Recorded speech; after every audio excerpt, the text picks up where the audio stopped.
11 पागलपन भरी रात, बारिश में भीगे हुए फूल पूरी तरह खिले हुए।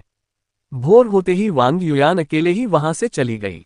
झाओ शेन को कभी उम्मीद नहीं थी कि वांग युयान, जो अपनी तर्कसंगतता और अलगाव के लिए जानी जाती थी, के भीतर एक प्रचंड जुनून छिपा हुआ था। और कितनी बहादुर, एक पुरुष होने के नाते उसे खुद पर शर्म आ रही थी। 9वें चंद्र माह का 8वां दिन शुभ होता है, जो विवाह और अंत्येष्टि के लिए उपयुक्त है। फांग्यान घाटी लाल आभूषणों से सजी होती है और आनंद से भरी होती है। मेहमानों और कबीले के सदस्यों के बीच झाओ शेन खोया हुआ और निराश सा लग रहा था, क्योंकि वह वांग युयान और एक धूर्त आंखों वाले आदमी की शादी देख रहा था। उस शाम 3 बच्चों की मां वांग यू की अचानक बिना किसी स्पष्ट कारण के अपना आपा खो बैठी। झाओ शेन को उन्हें शांत करने के लिए अनगिनत मीठे शब्द कहने पड़े। समय आपके हाथ में मौजूद महीन रेत की तरह है, आप इसे जितना कसकर पकड़ेंगे, यह उतनी ही तेजी से फिसल जाएगा। झाओ शेंग ने इस जीवन में अपने लक्ष्यों की ओर लगन से काम किया और देखते ही देखते 15 साल बीत गए। उस दिन झाओ परिवार के किले के पिछले आंगन में स्थित एक कमरे से दर्द भरी चीखें सुनाई दी। कमरे के बाहर आंगन में झाओ शेंग बेचैनी से इधर उधर टहल रही थी और लगातार प्रसव कक्ष में झांक रही थी। तभी एक लंबे आकर्षक युवक ने दाव से शिकायत करते हुए कहा, पिताजी, क्या आप चलना बंद कर सकते हैं? आपकी वजह से मेरी आंखों में चक्कर आ रहा है। जैसे ही उसने बोलना समाप्त किया, लड़के के बगल में खड़ी 13-14 साल की एक लड़की ने कहा, हाँ पापा, चिंता मत करो, माँ ने हम 7 बच्चों को जन्म दिया है, उसे किसी भी तरह का कोई खतरा नहीं है। झाओ शेंग ने अपने सबसे बड़े बेटे झाओ चेंगगोंग और सबसे बड़ी बेटी झाओ चेंग फीनिक्स की ओर मुड़कर देखा। उनका चेहरा गंभीर था। तुम समझते नहीं हो, फीनिक्स ने बेबाकी से दाओ को चिढ़ाते हुए कहा, पिताजी, 7वें भाई को छोड़कर हम 6 में से कौन नहीं जानता कि आप क्या सोच रहे हैं। दाओ, आप बस एक ऐसा छोटा भाई चाहते हैं जिसके पास आध्यात्मिक जड़ हो, है ना? फैंगर, तुम्हारी हिम्मत कैसे हुई अपने पिता से इस तरह बात करने की? अभी माफी मांगो। झाओ चेंगगोंग ने तुरंत अपनी छोटी बहन दाओ को डांटा। झाओ चेंग फीनिक्स को अचानक उसके बड़े भाई ने डांट लगाई और वह अपने चेहरे पर नाराजगी का भाव लिए मुंह फुलाकर खड़ा हो गया। झाओ शेंग ने हाथ हिलाकर यह संकेत दिया कि सब ठीक है। फीनिक्स बिल्कुल सही था, वो वास्तव में एक आध्यात्मिक मूल वाला पुत्र चाहता था। उन्होंने शादी के दिन से ही अपनी पत्नी वांग यूकी को इस बारे में बिना कुछ छिपाए बता दिया था। इसलिए वर्षों में वांग यूकी ने उनके लिए 7 बच्चों को जन्म दिया है।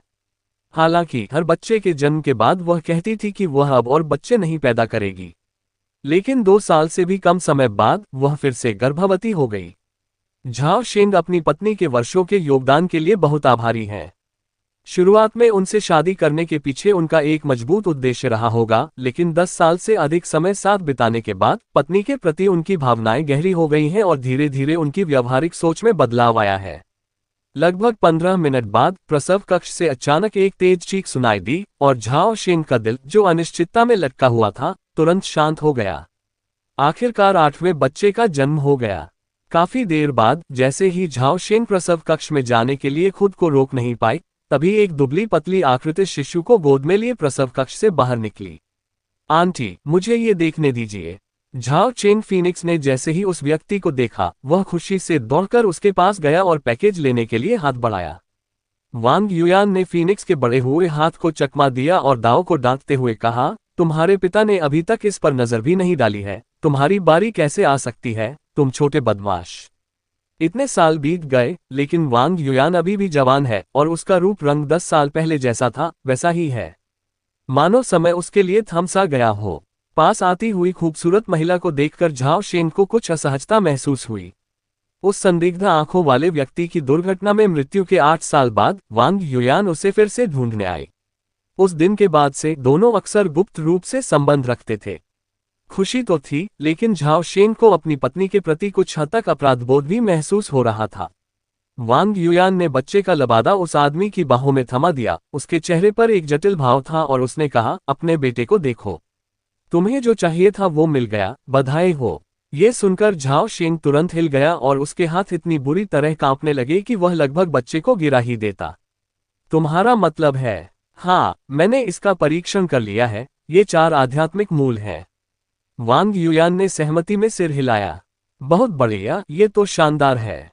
इस समय झाओ शेंग बेहद उत्साहित था। इतने वर्षों की कड़ी मेहनत के बाद आखिरकार भगवान ने उसकी आंखें खोल दी थीं। हाँ, चलो लाओ बा झाओ को चेंगले कहते हैं। वह दिल खोलकर हंसा। उस रात झाओ परिवार के किले को अचानक सख्त लॉकडाउन के तहत रखा गया और फिर कबूतर सभी दिशाओं में बड़ी खुशखबरी लेकर उड़ने लगे। जल्द ही फाग्यान घाटी के वांग परिवार के लोग आ गए और झाओ परिवार के किले से जो महत्वपूर्ण व्यक्ति बाहर गए हुए थे वे भी बिना रुके वापस लौट आए। झाओ परिवार के लिए 8वें पुत्र के जन्म का महत्व निर्विवाद है। हालांकि इस बार झाओ परिवार ने कोई भव्य उत्सव नहीं मनाया, बल्कि सादगी से इसे मनाया। झाओ और वांग परिवारों के कुछ अंदरूनी लोगों के अलावा किसी भी बाहरी व्यक्ति को यह नहीं पता था कि नानयान के झाओ परिवार ने आखिरकार एक आध्यात्मिक मूल वाले बच्चे को जन्म दिया है।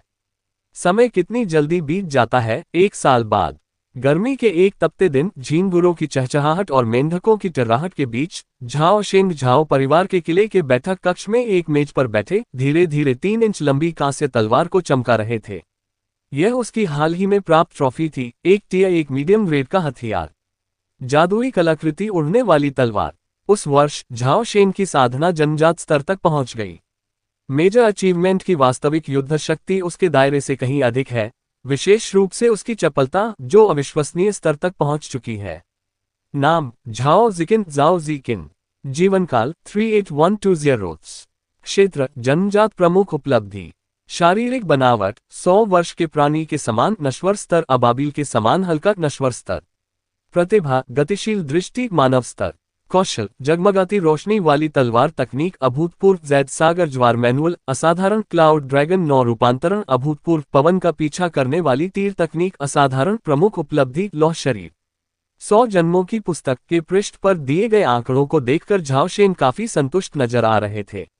यह उनकी साधना के स्तर के कारण नहीं था, बल्कि इसलिए था क्योंकि उन्होंने झाओ परिवार के वंशजों के लिए एक असाधारण फुर्ती का कौशल छोड़ दिया था। Cloud dragon 9 transformation cloud dragon 3 transformation से व्युत्पन्न है। इसे झाओ शेंग ने 8 वर्षों के अथक परिश्रम से विकसित किया है। किसी बड़ी उपलब्धि के बाद साधना करने के लिए व्यक्ति को केवल सच्ची ची की पूरी सांस एकत्रित करने की आवश्यकता होती है ताकि वह हवा में लगातार 9 कदम उठा सके, प्रत्येक कदम 10 फीट की दूरी तय करे और प्रत्येक कदम के साथ बादल उठते रहें। अपनी इस अद्वितीय फुर्तीली क्षमता का परीक्षण करने के लिए झाओ शेंग ने आधा साल लियांग साम्राज्य के 7 राज्यों की यात्रा करने, 12 प्रमुख मार्शल फॉरेस्ट संप्रदायों का दौरा करने और 20 से अधिक जन्मजात मास्टर्स को चुनौती देने में बिताया। ग्रैंड मास्टर होने के बावजूद कोई भी उनके वस्त्रों को छू नहीं सका। 2 दिन पहले उसने स्वयं एक क्यूई शोधन स्तर 4 के साधक पर घात लगाकर हमला किया और उसकी हत्या कर दी। अचानक एक जोरदार धमाके के साथ बैठक के कमरे का दरवाजा बाहर से लात मारकर खोला गया। परेशान होकर झाओ शेंग ने नाराजगी से दरवाजे की ओर देखा और पाया कि उसकी पत्नी वांग युकी रोते हुए और घबराए हुए चेहरे के साथ अंदर आ गई। मेरे स्वामी, कुछ भयानक घटित हुआ है। हमारा वांग परिवार बर्बाद हो गया है। वांग युकी ने खुद को झाओ शेंग की बाहों में फेंक दिया, केवल एक वाक्य बोला और फिर फूट फूट कर रोने लगी। ये देखकर झाओ शेंग का चेहरा बदल गया। उसने जल्दी से अपनी पत्नी को दिलासा देते हुए दाव से पूछा, घबराओ मत। क्या हुआ? तुम इतनी दुखी क्यों हो चीमेई? जल्दी से अपने पति को बताओ, मैं तुम्हारे साथ हूँ। वाह! वांग युकी बेकाबू होकर रोने लगी। उसका दाहिना हाथ कांप रहा था जब उसने अपने पति को वह 1000 मील का ताबीज सौंप दिया जिसे वह पकड़े हुए थी। झाओ शेंग ने उसे लिया, खोला और उसका चेहरा धीरे धीरे गंभीर होता गया, अंततः पीला पड़ गया। वह कैसे संभव है? इस समय वह सदमे में भी था और गुस्से में भी। वांग परिवार का अंत हो गया। एक दिन पहले वांग परिवार के कट्टर दुश्मन गोल्डन कोर झोउ परिवार ने अचानक फाग्यान घाटी को खोज निकाला और वांग परिवार के दर्जनों सदस्यों को अंदर फंसा लिया। ये सुनिश्चित करने के लिए कि वांग परिवार का एक भी सदस्य बच न पाए, झोउ परिवार ने इस बार फाउंडेशन एस्टेब्लिशमेंट के 3 सदस्यों और क्यूई रिफाइनिंग टीम को भेजा। ये लोग अंतिम चरण के थे। कोई उम्मीद मत रखो, इस बार वांग परिवार का पतन निश्चित है। द 1000 माइल टेलिस्मैन का अंत एक संदेश के साथ होता है जिसमें झाओ शेंग के परिवार से आग्रह किया जाता है कि वे जल्द से जल्द भाग जाएं ताकि झोउ परिवार झाओ परिवार को ढूंढने और किसी भी संभावित खतरे को खत्म करने से रोका जा सके। अध्याय के सबसे तेज अपडेट के लिए कृपया वेबसाइट का पता याद रखें।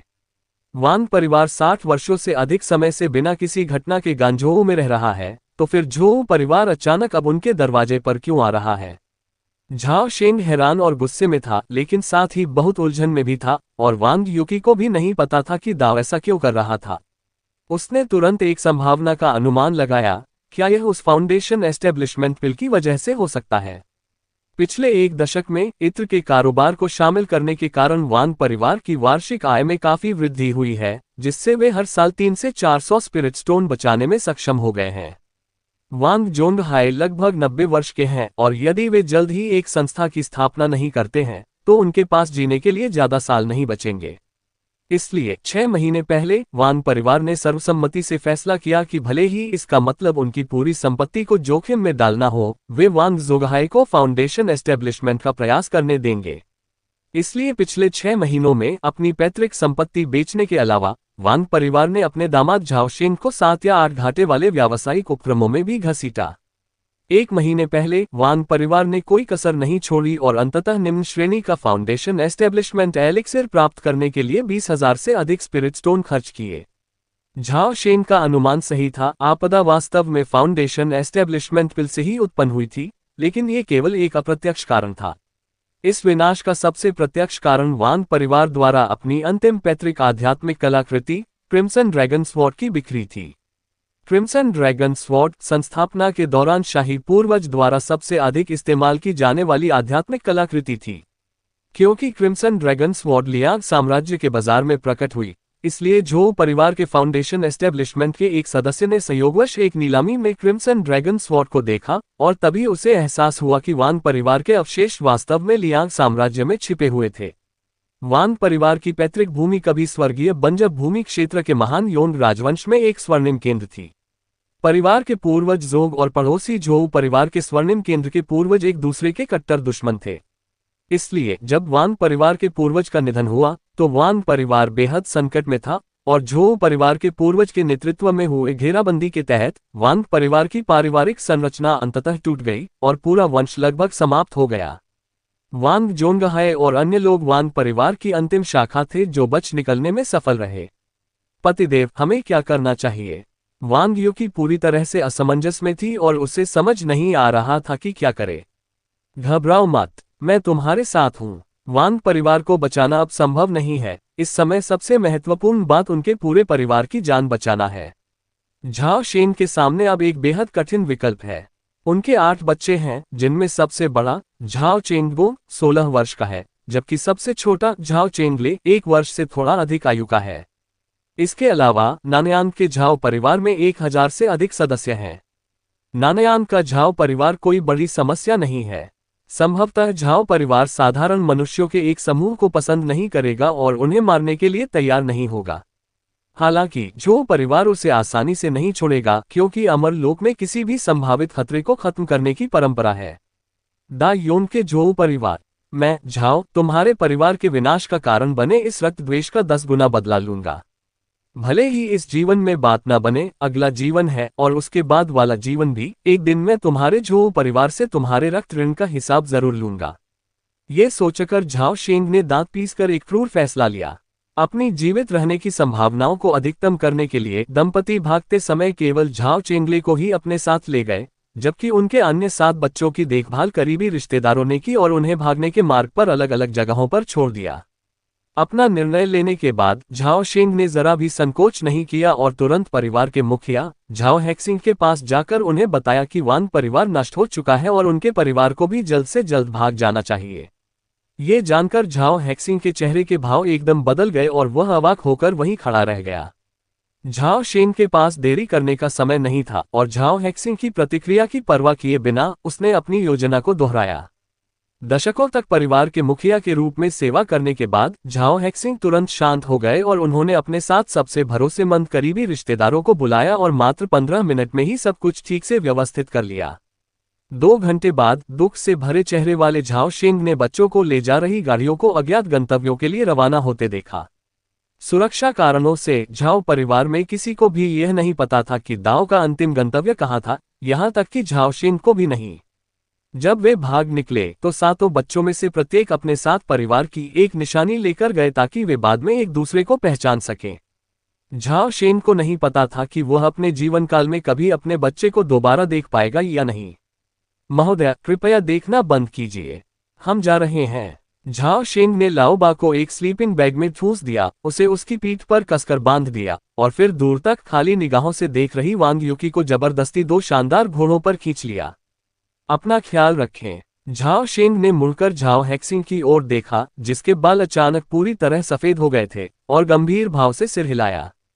चलने के लिए तैयार। दोनों शानदार घोड़े उत्साह से हिनहिनाए, उनके खुर जमीन पर पटकते हुए तीर की तरह सर पर दौड़ पड़े। जैसे ही झाओ शेंग का परिवार दूर चला गया, झाओ हैक्सिंग अचानक फूट फूट कर रोने लगी। गर्मी के मौसम में तियानजू पर्वत बादलों में ऊंचाई तक पहुंच जाता है। इसकी चट्टानें हरी भरी होती हैं और जंगली लताएं, विचित्र पेड़ और अज्ञात पौधे लगभग हर कोने को ढके रहते हैं। झाओ शेंग चट्टान के किनारे पर खड़ा होकर दूर तक देख रहा था। उसके नीचे बादलों का एक विशाल विस्तार फैला हुआ था, जिसका कोई अंत नहीं दिख रहा था। उसके चारों ओर हवा समुद्र की गर्जना की तरह गरज रही थी। बादलों और धुंध को उसके पैरों के नीचे चट्टान से टकरा रही थी, मानो उसे बादलों के इस असीम सागर में बहा ले जाना चाहती हो। जहां वह खड़ा था, वहां से चारों ओर देखने पर दोनों ओर की पर्वत दीवारें एक अज्ञात दूरी तक फैली हुई थीं, मानो उनका कोई अंत न हो। हालांकि इस चट्टान का क्षेत्रफल काफी बड़ा है और इसमें कुछ गड्ढे भी हैं, फिर भी ये तियानजू पर्वत का एक छोटा दूरस्थ कोना मात्र है, जिसका अनुप्रस्थ काट का घेरा हजारों मील में फैला है और जिसकी कोई स्पष्ट चोटी दिखाई नहीं देती। जड़ी बूटी संग्राहक यहाँ बहुत कम ही आते हैं। तियानजू पर्वत, क्या तुमने सचमुच आकाश को भेद दिया है? मुझे आश्चर्य होता है कि क्या एक दिन, जब बादलों का अंतहीन सागर और आकाशीय ऊर्जा विलीन हो जाएगी, तो मैं इस पर्वत का पूर्ण दृश्य देख पाऊंगा। यह एक बिल्कुल सामान्य विचार है। तियानजू पर्वत पर लगभग हर जड़ी बूटी इकट्ठा करने वाले के मन में इसी तरह की भावना उत्पन्न होती होगी। इन वर्षों में झाओ शेंग ने हजारों बार असीम पर्वतीय चट्टानों पर चढ़ाई और उतराई की है, और इस दौरान चाहे मौसम धूप वाला हो या बादल वाला, उसने कभी भी अपने सिर के ऊपर या अपने पैरों के नीचे बादलों के सागर को गायब होते नहीं देखा है। माउंट तियानजू अमरलोक में एक बहुत प्रसिद्ध स्थान है, जिसे स्वर्ग की केंद्रीय धुरी, दुनिया का केंद्र और साथ ही मुक्त साधकों के लिए स्वर्ग के रूप में जाना जाता है। 23 साल पहले झाओ शेंग और उनका 3 सदस्यीय परिवार तियानजू पर्वत के आसपास के इलाके में भाग गया और वहां एकांत में बस गया, गुमनाम जीवन व्यतीत कर रहा था। लाओबा के लिए साधना संसाधन जुटाने के लिए झाओ शेंग जल्दी ही तियानजू पर्वत पर लाखों जड़ी बूटी संग्राहकों में से एक बन गया। वह प्रतिदिन विभिन्न आध्यात्मिक औषधियां एकत्र करने में व्यस्त रहता था, जिन्हें वह आध्यात्मिक पत्थर के प्रतीकों जैसे साधना संसाधनों के बदले में प्राप्त करता था। तियानजू पर्वत पर अनगिनत आध्यात्मिक औषधियां पाई जाती हैं, जिनमें सबसे प्रसिद्ध जिकी गैनोडर्मा और यूएलू है। चंद्रमा की ओस बहुत ही रहस्यमय है। ये केवल तियानजू पर्वत पर 30 लीग लगभग 15 किलोमीटर से अधिक की ऊंचाई पर ही दिखाई देती है। वह स्थान इतना ऊंचा और खतरनाक है कि बुनियादी प्रशिक्षण स्तर के बिना वहां पहुंचना असंभव है। इसलिए हम चंद्र ओस का जिक्र नहीं करेंगे, बल्कि केवल बैंगनी क्यूई मशरूम के बारे में बात करेंगे। पर्पल क्यूई गैनोडर्मा को उसकी उम्र के आधार पर 4 श्रेणियों में वर्गीकृत किया गया है: सफेद, नीला, लाल और बैंगनी। 100 वर्ष से कम आयु के गैनोडर्मा ल्यूसिडम को सफेद गैनोडर्मा ल्यूसिडम कहा जाता है, जबकि 100 से 500 वर्ष के बीच के गैनोडर्मा ल्यूसिडम को हरा गैनोडर्मा ल्यूसिडम कहा जाता है। 500 वर्ष से अधिक आयु के गैनोडर्मा ल्यूसिडम का रंग लाल भूरा होता है और 1000 वर्ष से अधिक आयु के गैनोडर्मा ल्यूसिडम में बैंगनी रंग की झलक होती है, जिसके कारण इसे बैंगनी गैनोडर्मा ल्यूसिडम भी कहा जाता है। यह इसलिए प्रसिद्ध है क्योंकि 500 साल से अधिक पुराना लाल गैनोडर्मा ल्यूसिडम फाउंडेशन एस्टेब्लिशमेंट एलिक्सीर को परिष्कृत करने का मुख्य घटक है, जबकि 1000 साल से अधिक पुराना बैंगनी गैनोडर्मा ल्यूसिडम गोल्डन कोर बनाने के मुख्य घटकों में से एक है।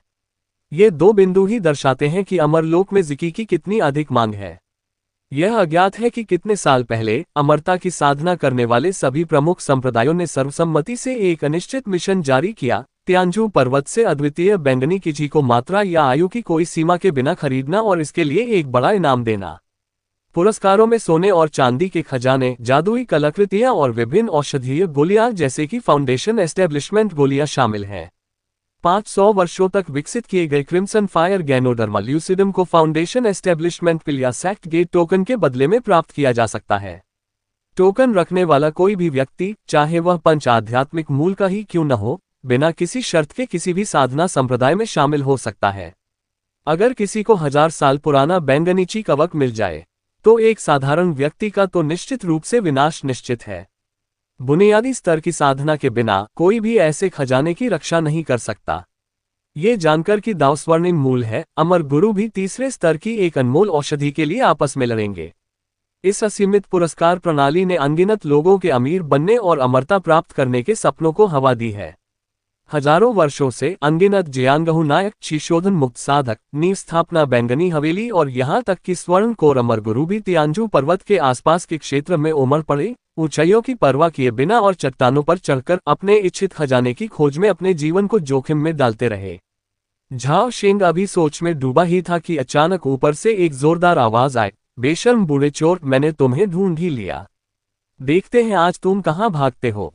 झाओ शेंग ने ऊपर देखा और अचानक घनी दाढ़ी और भूरे बालों वाला एक हट्टा कट्टा आदमी, जो लगभग 40 वर्ष का लग रहा था, उसकी नजर में आ गया। क्रोध से चेहरा विकृत किए हुए उस हट्टे कट्टे आदमी ने दरवाजे जितनी चौड़ी एक विशाल तलवार पर कदम रखा और चट्टान की ओर झपट्टा मारा। नए आने वाले को देखकर झाओ शेंग ने हल्की सी मुस्कान बिखेरी और चट्टान के किनारे की ओर एक और कदम बढ़ाया। सामने से आती तेज हवा का सामना करते हुए उसने अपनी आंखें सिकुड़ी और अचानक नीचे कूद गया। मेरा शरीर शून्य लोक में स्वतंत्र रूप से नीचे गिरता गया और मेरी गति लगातार बढ़ती गई, और पलक झपकते ही मैं बादलों में था, जहां पर्वत की दीवारों पर छायादार शाखाएं और अजीबोगरीब चट्टानें उग रही थीं। झाओ शेंग बाज की तरह फुर्ती से चलता था, आसानी से लटकती शाखाओं और चट्टानों से बचता हुआ। लगभग 10,000 मीटर की ऊंचाई से गिरने के बाद झाओ शेंग ने अचानक अपनी बाहें फैला दी और उसके हाथों और कमर से कैनवास के दो टुकड़े अचानक दो पंखों की तरह फैल गए। कपड़ा हवा में लहराता हुआ ऊपर की ओर बढ़ गया। अगले ही पल झाओ शेंग की उतरने की गति अचानक कम हो गई और अंततः उसने चट्टान के किनारे से निकली हुई एक पथरीली चोटी को देखा, जहां वह हल्के से उतरा।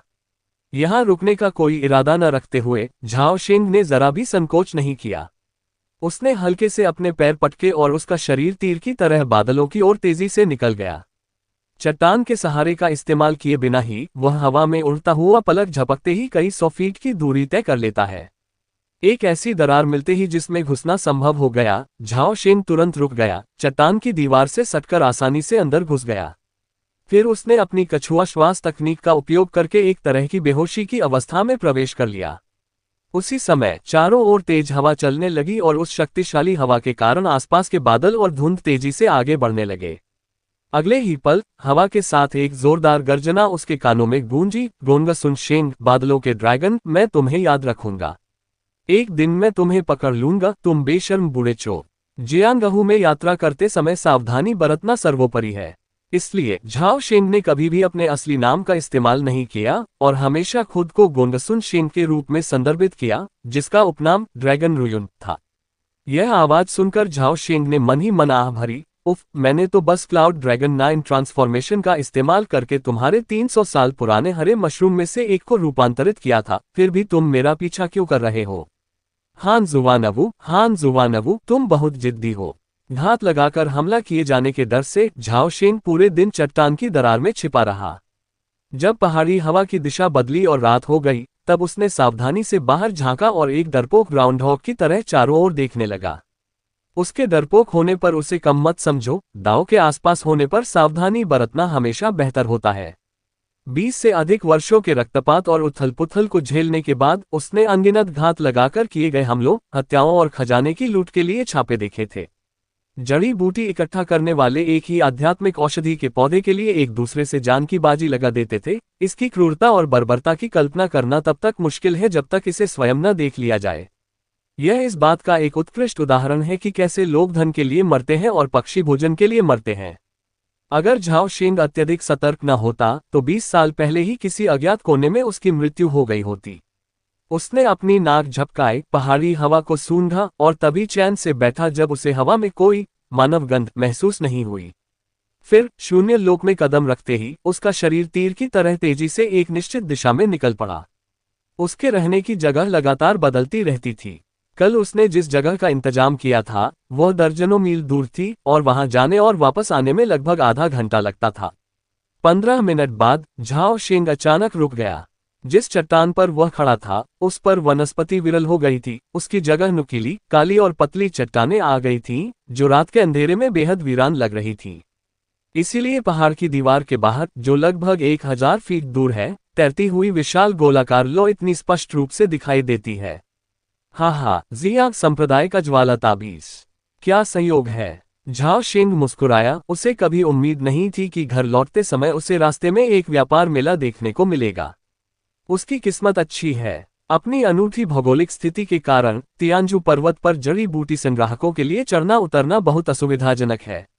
इसलिए अम्रलोक के कई प्रमुख संप्रदाय अक्सर बड़ी संख्या में शिष्यों को तियानजू पर्वत पर अस्थायी व्यापार मेले आयोजित करने के लिए भेजते हैं, ताकि जड़ी बूटी संग्राहक समय पर आपूर्ति का आदान प्रदान कर सके और संसाधन जुटा सकें।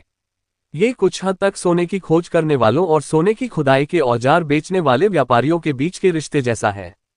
सोने की खोज करने वाले अपनी जान जोखिम में डालकर जो सोना पाते हैं, वह सारा व्यापारी औजार बेचने वाले अपनी जेब में डाल लेते हैं। असंख्य सोने की खोज करने वाले लोग मारे गए या घायल हो गए, और बहुत कम लोगों ने ही धन कमाया। असली मुनाफा तो व्यापारियों ने ही कमाया। जब वह व्यापारिक केंद्र से 1 मील की दूरी पर पहुंचा तो वहां मौजूद लोगों ने भी झाओ शेंग को देख लिया। 1 मील की दूरी तो नामात्र की होती है।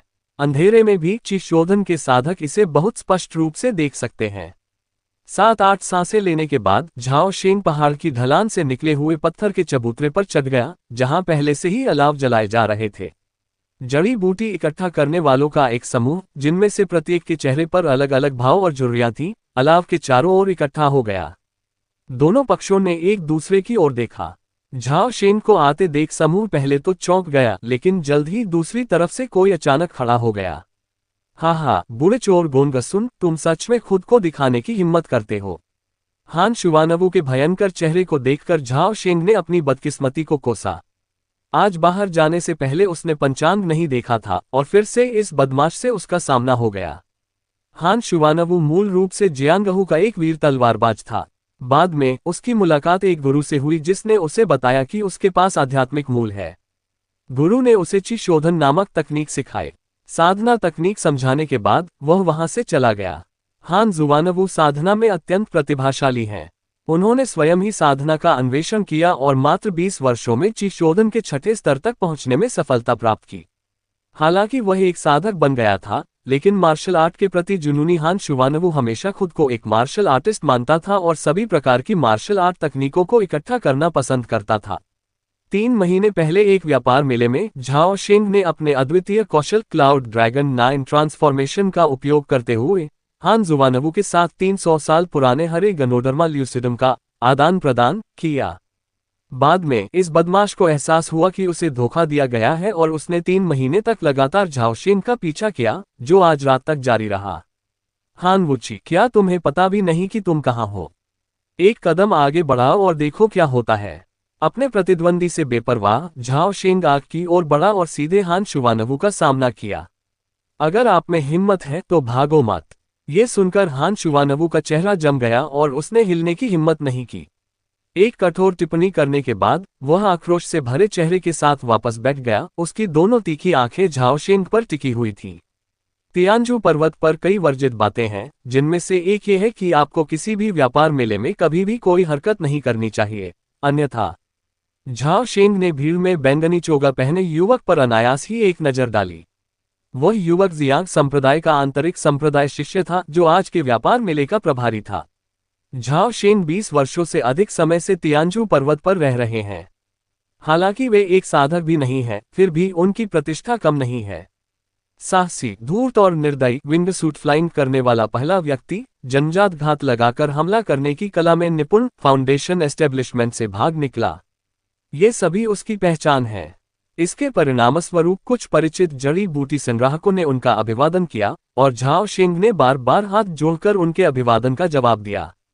उन्होंने एक ऐसी जगह ढूंढी जहां कई परिचित चेहरे बैठे थे। फिर उन्होंने अपने बगल में बैठे भिक्षु लू दायूं की ओर मुड़कर अभिवादन किया और कहा, नमस्कार भाई लू और बाकी सभी को। जब वे बात कर रहे थे, झाओ शेंग ने चारों ओर नजर डाली और पाया कि लू दायूं के समूह में कुछ और लोग गायब थे, इसलिए उसने भौहें चढ़ा ली। जो लोग यहाँ नहीं हैं, वे संभवतः गंभीर खतरे में हैं। आध्यात्मिक औषधि का संग्रहण करना आसान काम नहीं है। चट्टानों और खायों पर तेज हवाओं और कोहरे के साथ साथ विषैले कीड़ों, शिकारी पक्षियों और हिंसक जानवरों से लगातार सावधान रहना पड़ता है। एक छोटी सी गलती भी जानलेवा साबित हो सकती है। इसके अलावा तियानजू पर्वत केवल औषधीय जड़ी बूटियों को इकट्ठा करने का स्थान नहीं है। लू दायूं ने उसके विचारों को भांप लिया, लेकिन ची शोधन के इस अनुभवी विशेषज्ञ को जीवन और मृत्यु से लंबे समय से कोई फर्क नहीं पड़ता था। उसने बस हंसकर अपना ध्यान दूसरी ओर मोड़ दिया। भाई गोंगसुन, आजकल आप कहाँ से धन कमा रहे हैं? अकेले रहना आपके लिए बहुत खतरनाक है। आप मेरी टीम में क्यों नहीं शामिल हो जाते? इस तरह हम सब एक दूसरे का ख्याल रख सकेंगे। जब से झाओ शेंग ने विंगसूट फ्लाइंग मोड का आविष्कार किया है, तब से वह कई छोटी जड़ी बूटी इकट्ठा करने वाली टीमों के लिए एक लोकप्रिय व्यक्ति बन गए हैं। विंगसूट फ्लाइंग वास्तव में उपयोगी है, इसलिए क्यूई रिफाइनिंग के शुरुआती चरणों में कई साधकों की विंगसूट फ्लाइंग सीखने के बाद जीवित रहने की दर काफी बढ़ जाती है। इस प्रकार ट्यूशन फीस के रूप में एक बड़ी रकम कमाते हुए झाओ शेंग की प्रसिद्धि दिन प्रतिदिन बढ़ती गई। हाँ, भाई लू की दयालुता के लिए धन्यवाद। हालांकि पिछले कुछ वर्षों में मुझे आलसी और आत्मनिर्भर रहने की आदत हो गई है, और मुझे दूसरों के साथ काम करने की आदत नहीं है। झाओ शेंग ने हंसते हुए विनम्रतापूर्वक प्रस्ताव को अस्वीकार कर दिया। साधक अहंकारी और घमंडी होते हैं, और वे हमेशा से ही जन्मजात मार्शल आर्टिस्टों को नीचा समझते आए हैं। झाओ शेंग अपनी अपार प्रसिद्धि के बावजूद इसका अपवाद नहीं है। अगर आप लू दायूं की टीम में शामिल होते हैं तो एक दिन आपके ही लोग आपको धोखा दे सकते हैं। आपको पता होना चाहिए कि ये श्री झाओ बहुत मोटे हैं। लू दायूं ने उसे कुछ और बार समझाने की कोशिश की, लेकिन झाओ शेंग को लगातार बहाने बनाते देख आखिरकार उसका धैर्य टूट गया। वह ठंडा पड़ गया और उसने उस पर ध्यान देना बंद कर दिया। खांसी। कुछ देर बाद, शायद ये देखकर कि कोई और नहीं आ रहा है, जियांग संप्रदाय के उस शिष्य ने अचानक 2 बार खांसा और खड़ा हो गया। जैसे ही सब लोग उसकी ओर देखने लगे, आग के आसपास का पूरा इलाका सन्नाटे में डूब गया। उस व्यक्ति ने भीड़ पर नजर डाली और फिर बोला, अब समय आ गया है।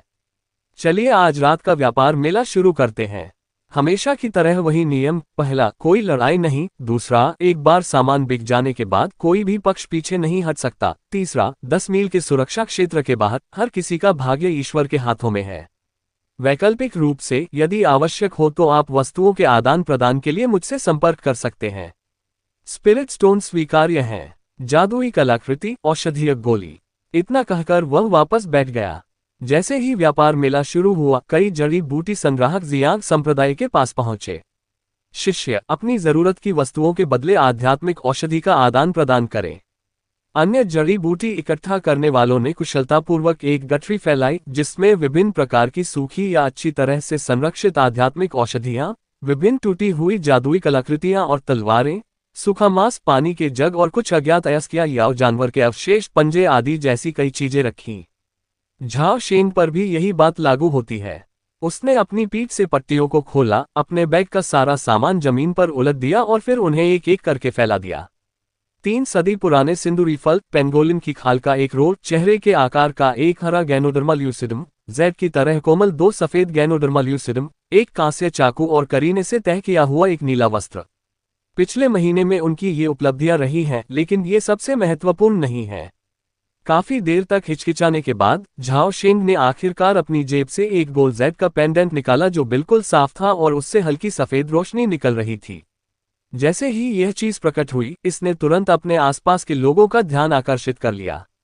एक प्रथम श्रेणी का सुरक्षात्मक जेड पेंडेंट। किसी ने आश्चर्य से कहा, हे भगवान, इस बार गोंडसुन शेंग ने किस स्कूल के डिस्कस कार्यक्रम पर घात लगाकर हमला किया। वो बूढ़ा बदमाश गोंडसुन अपनी बेजोड़ फुर्ती और फुर्ती के दम पर लोगों को पीछे से वार करने में माहिर है। अगर उसकी भागने की अद्भुत क्षमता न होती तो वो बहुत पहले ही पकड़ा गया होता और उसकी खाल उतार दी गई होती। झाओ शेंग ने आसपास की चर्चाओं पर ध्यान नहीं दिया। इस समय कुछ लोग अनायास ही आगे आए और पूछने लगे कि सुरक्षात्मक जेड पेंडेंट को कैसे बदला जाए। केवल उन स्पिरिट पिल्स के बदले ही इनका आदान प्रदान करें जो साधना को बढ़ाती हैं, जैसे कि येलो स्प्राउट पिल्स और जेड पाउडर। जब वह व्यक्ति पास आया तो झाओ शेंग ने जानबूझकर अपनी आवाज थोड़ी ऊंची कर दी ताकि दूसरे लोग उसे सुन सकें। ये सुनकर नवागंतुक तुरंत अजीब सी हंसी हंस पड़ा। भाई गोंगसुन, आप तो जन्मजात प्रतिभा वाले हैं। मुझ जैसे मार्शल आर्टिस्ट को भी इन साधना गोलियों की जरूरत नहीं है। क्यों न हम शर्तों को बदल दें। मेरे पास कायाकल्प की गोली और जन्मजात प्रतिभा की गोली की एक बोतल है। आपका क्या ख्याल है? माफ कीजिए, मैं और कुछ नहीं बदलूंगा। झाओ शेंग ने बिना किसी झिझक के इनकार कर दिया। फक करना। वह व्यक्ति बड़बड़ाते और बुदबुदाते हुए चला गया। एक और व्यक्ति पास आया, लेकिन झाओ शेन को यह बहुत असुविधाजनक लगा। हान शुवानवू उसके सामने पैर फैलाकर बैठ गया और बिना कुछ कहे झाओ शेन को खाली निगाहों से घूरता रहा। भाई हान, क्या सच में ऐसा करना जरूरी है? मैंने सच में कुछ भी नहीं छिपाया। आप 9 क्लाउड ड्रैगन रूपांतरणों में महारत इसलिए हासिल नहीं कर पा रहे हैं क्योंकि आपका शरीर ठीक नहीं है, यह मेरी समस्या नहीं है। झाओ शेन का चेहरा बेहद गंभीर था। हान शुवानवू के बारे में उनकी अच्छी राय थी। वह व्यक्ति बहुत वफादार और ईमानदार था, और सबसे महत्वपूर्ण बात यह थी कि वह कभी भी आम इंसानों के साथ भेदभाव नहीं करता था। इसके अलावा झाओ शेन सच कह रहा था। बिना स्वेलो के समान प्रकाश की शारीरिक शक्ति के शिखर पर पहुंचने वाला एक साधारण व्यक्ति अधिकतम 7 या 8 झांक का ही कदम उठा सकता है, जबकि वह 10 झांक का कदम उठा सकता है और हवा में ही पार कर सकता है। हान शुवानवू चुप रहा। जड़ी बूटी संग्राहकों के बीच गोंगसुन लाओजे की प्रतिष्ठा इतनी खराब थी कि उसके कहे किसी भी शब्द पर विश्वास नहीं किया जा सकता था। इसके अलावा क्लाउड ड्रैगन के 9 रूपांतरणों का कोई और रहस्य अवश्य ही होगा, अन्यथा मार्शल आर्ट के एक विलक्षण प्रतिभा के रूप में वह प्रमुख उपलब्धि में महारत हासिल करने में सक्षम होता।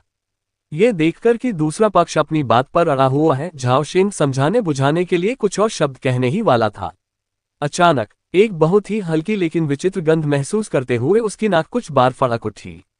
झाओ शेन के चेहरे पर थोड़ा सा बदलाव आया। उसने सावधानी से चारों ओर नजर घुमाए और पाया कि आसपास कुछ भी असामान्य नहीं था। लेन देन पूरे जोरों पर चल रहा था। हालांकि हवा में फैली अजीब सी गंध धीरे धीरे तेज होती जा रही थी। पिछले साल अपनी जन्मजात क्षमता की सीमा तक पहुंचने के बाद से उसकी सूंघने की क्षमता अचानक असाधारण रूप से संवेदनशील हो गई है, जिससे वह हवा में मौजूद जटिल गंधों को अलग करने और उन गंधों का पता लगाने में सक्षम हो गया है जिन्हें साधक भी नहीं पहचान सकते। उन्होंने इस असाधारण क्षमता को सूंघने की तीव्र क्षमता या कुत्ते की नाक कहा। हाल के वर्षों में वह अपनी इस अलौकिक क्षमता की बदौलत बार बार मौत से बच निकला है। मेरी सलाह मानो और जितनी जल्दी हो सके यहां से चले जाओ। अपनी टेलीपैथिक क्षमता का उपयोग करते हुए झाओ शेन ने हान जुवानवू को याद दिलाया और फिर तेजी से जमीन से सामान उठाकर अपने बैग में रख लिया। अपना सामान समेटने के बाद झाओ शेन अचानक खड़ा हो गया और गुस्से से हान शुवानवू पर चिल्लाते हुए बोला, ठीक है, आज तुमसे मिलना मेरी बदनसीब है। मैं जा रहा हूं, ठीक है? अगर हिम्मत है तो आकर मेरा पीछा करो। इतना कहने के बाद उसने दूसरों की अजीबोगरीब निगाहों को नजरअंदाज किया और तेजी से बाहर चला गया। भाई गोंगसुन, रुकिए। जेड पेंडेंट का आदान प्रदान करने के बाद भी जाने में देर नहीं होगी। लू दायू ने अचानक झाओ शेन को चिल्लाकर कहा। हालांकि झाओ शेन ने मानो उसकी बात नहीं सुनी। उसके पैर के तलवे पर स्थित योनक्वान एक्यू पॉइंट से सच्ची ऊर्जा का प्रवाह हुआ, उसका शरीर तेजी से चमका और वह अंधेरे में छलांग लगा गया। हालांकि अगले ही पल वह बेहद अस्त व्यस्त अवस्था में पीछे की ओर गिर पड़ा। उसका चेहरा बेहद बदसूरत हो गया था। इस समय उस चतुर जड़ी बूटी संग्राहक को पहले ही यह आभास हो गया था कि कुछ गड़बड़ है। आसपास का वातावरण अचानक शांत हो गया और उसी क्षण जियांग संप्रदाय का शिष्य अचानक खड़ा हो गया और झाओ शेन से पूछा, क्या हुआ? झाओ शेन ने दूसरे व्यक्ति की ओर देखा और ठंडे लहजे में कहा, किसी ने बाहर सुरक्षा घेरा बना रखा है और हम बाहर नहीं निकल सकते। फुफकार। एक साथ दर्जनों लोगों के अचंभित होने का दृश्य काफी अद्भुत था। अरे नहीं! अचानक सभी के मन में एक ही विचार आया। झाओ शेन को कुछ गड़बड़ महसूस हुई। किसी कारणवश जियांग संप्रदाय को देखकर, शिष्य के प्रदर्शन के बारे में सुनने के बाद वह बेचैन हो गया, इससे पहले कि वह समझ पाता कि ऐसा क्यों हो रहा है। अचानक अप्रत्याशित रूप से उस व्यक्ति ने कहा, ठीक है, अभी थोड़ा जल्दी है, लेकिन फिर भी ठीक है। उसका क्या मतलब है? झाओ शेन ने उस व्यक्ति के लहजे में आए बदलाव को तुरंत समझ लिया। वह अकेला चतुर नहीं था। लू दायू ने भी ऊपर देखा और प्रश्नवाचक दृष्टि से उसे गौर से देखा। उसी क्षण हवा में खून की गंध अचानक तेज हो गई। सावधान! झाओ शेन अचानक चिल्लाया और जब बाकी लोग अभी भी अचंभित थे, वह अचानक पीछे की ओर झुक गया, उसका शरीर जमीन से दब गया और वह क्षैतिज रूप से उड़ गया। कुछ ही क्षण बाद धधकती लाल रोशनी का एक बड़ा धब्बा मेरी नाक की नोक पर से गुजरा, जिसके बाद आग की एक उग्र और विस्फोटित लहर आए और फिर एक बेहद तीखी, मसालेदार गंध आई। इसके बाद चीखों की एक श्रृंखला सुनाई दी और जियांग संप्रदाय के शिष्य की अनियंत्रित उन्मादी हंसी गूंज उठी। भूकंप विष ज्वाला। सावधान रहो, वो जियांग संप्रदाय से नहीं है। शिष्य, वो पृथ्वी ज्वाला महल का दानव शिष्य है। ये हान जुवानवू की आवाज थी, जिसके साथ कई धमाके भी हुए। झाओ शेंग फिर से लुढ़क गया, पत्थर के चबूतरे के किनारे पर कूद गया, मलबे के एक टुकड़े के पीछे छिप गया और जल्दी से कई विषनाशक गोलियां निगल ली। फिर भ्रूण जैसी सांस लेने की अवस्था में प्रवेश करने के लिए कछुआ श्वास तकनीक का इस्तेमाल किया। इसके बावजूद उसे चक्कर आ रहे थे, सिर हल्का महसूस हो रहा था और मतली हो रही थी। इस पूरी प्रक्रिया के दौरान लगातार दर्द भरी चीखें सुनाई देती रहीं। ऊपर देखने पर केवल आकाश में उठती हुई लपटें और जलते हुए लोग चीखते चिल्लाते हुए इधर उधर भागते हुए दिखाई दे रहे थे।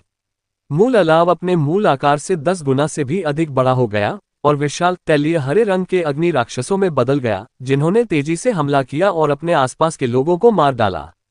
आसपास मौजूद कुछ लोग पहले ही जलकर राख हो चुके थे, जबकि कुछ लोग जो अभी भी जीवित थे जमीन पर तड़पते और चीखते रहे। उनके चेहरे झुलसकर काले पड़ गए थे और खून की एक बूंद भी नहीं बह रही थी। इन सब का सूत्रधार जियांग संप्रदाय का शिष्य था, जिसकी असली पहचान पृथ्वी ज्वाला महल के सच्चे शिष्य फू यानकिंग के रूप में थी।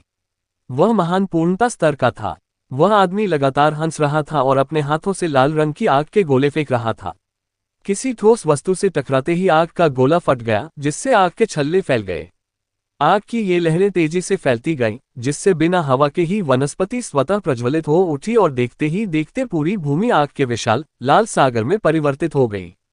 इससे भी ज्यादा भयावह बात यह है कि हर किसी के शरीर के भीतर की आध्यात्मिक शक्ति किसी चीज से कैद प्रतीत होती है। उनकी आध्यात्मिक शक्ति का 10% से भी कम हिस्सा उपलब्ध है, जिससे उनके पास प्रतिरोध करने की लगभग कोई शक्ति नहीं बचती है।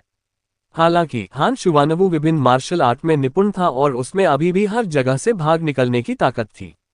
हल्के कदमों से उसने अचानक दिशा बदल दी, कई सीटी बजाती आग के गोलों से बचते हुए, फिर आग की लहरों के पार 7 या 8 झांक लगभग 33-40 मीटर की छलांग लगाए। हत्या और आगजनी करते हुए भी फू यानकिंग को झाओ शेन की ओर सिर घुमाकर मुस्कुराने का समय मिल गया। तुम काफी सतर्क हो।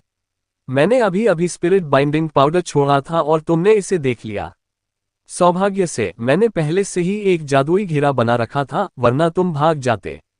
उसने जियांग संप्रदाय की हत्या की और उसका रूप धारण किया। शिष्य का मामला कभी भी उजागर नहीं होना चाहिए, अन्यथा जियांग संप्रदाय द्वारा उसका निश्चित रूप से पीछा किया जाएगा और उसे मार डाला जाएगा। अगर उसे फाउंडेशन एस्टेब्लिशमेंट की और गोलियां खरीदने की इच्छा न होती तो वह इतना बड़ा जोखिम न उठाता। झाओ शेन की भौहें तन गईं। यह आदमी हद से ज्यादा घमंडी था। बेशक फू यानकिंग को घमंडी होने का पूरा अधिकार था। 40 वर्ष की आयु से पहले ही उन्होंने ची शोधन का अभ्यास कर लिया था। महान पूर्णता स्तर, अमरता के क्षेत्र में महारत हासिल करने के मामले में तो वे वाकई एक विलक्षण प्रतिभा के धनी हैं। झाओ शेन को शांत देखकर फू यानकिंग खिलखिलाकर हंसा और अचानक चिल्लाया, उसे मार डालो। जैसे ही उसने बोलना समाप्त किया, झाओ शेन ने अपने सिर के ऊपर से एक लाल रेखा को नीचे की ओर तेजी से आते देखा। झाओ शेन के चेहरे के भाव में अचानक बड़ा बदलाव आया। उसने अचानक अपने हाथ ऊपर उठाए और तुरंत ही 3 फुट मोटी ट्रूची की दीवार बन गई, जिसने लाल रेखा को सीधे रोक दिया। लेकिन यह सब व्यर्थ था। 3 फुट ऊंची दीवार का कोई असर नहीं हुआ। यह उतनी ही आसानी से मक्खन को काट रही थी जितनी आसानी से गर्म चाकू लाल रेखा द्वारा चीर दी गई थी। अगले ही पल एक जोरदार धमाका हुआ। लाल रेखा अचानक रुक गई, फिर एक छोटी हल्के लाल रंग की तलवार की आकृति दिखाई दी।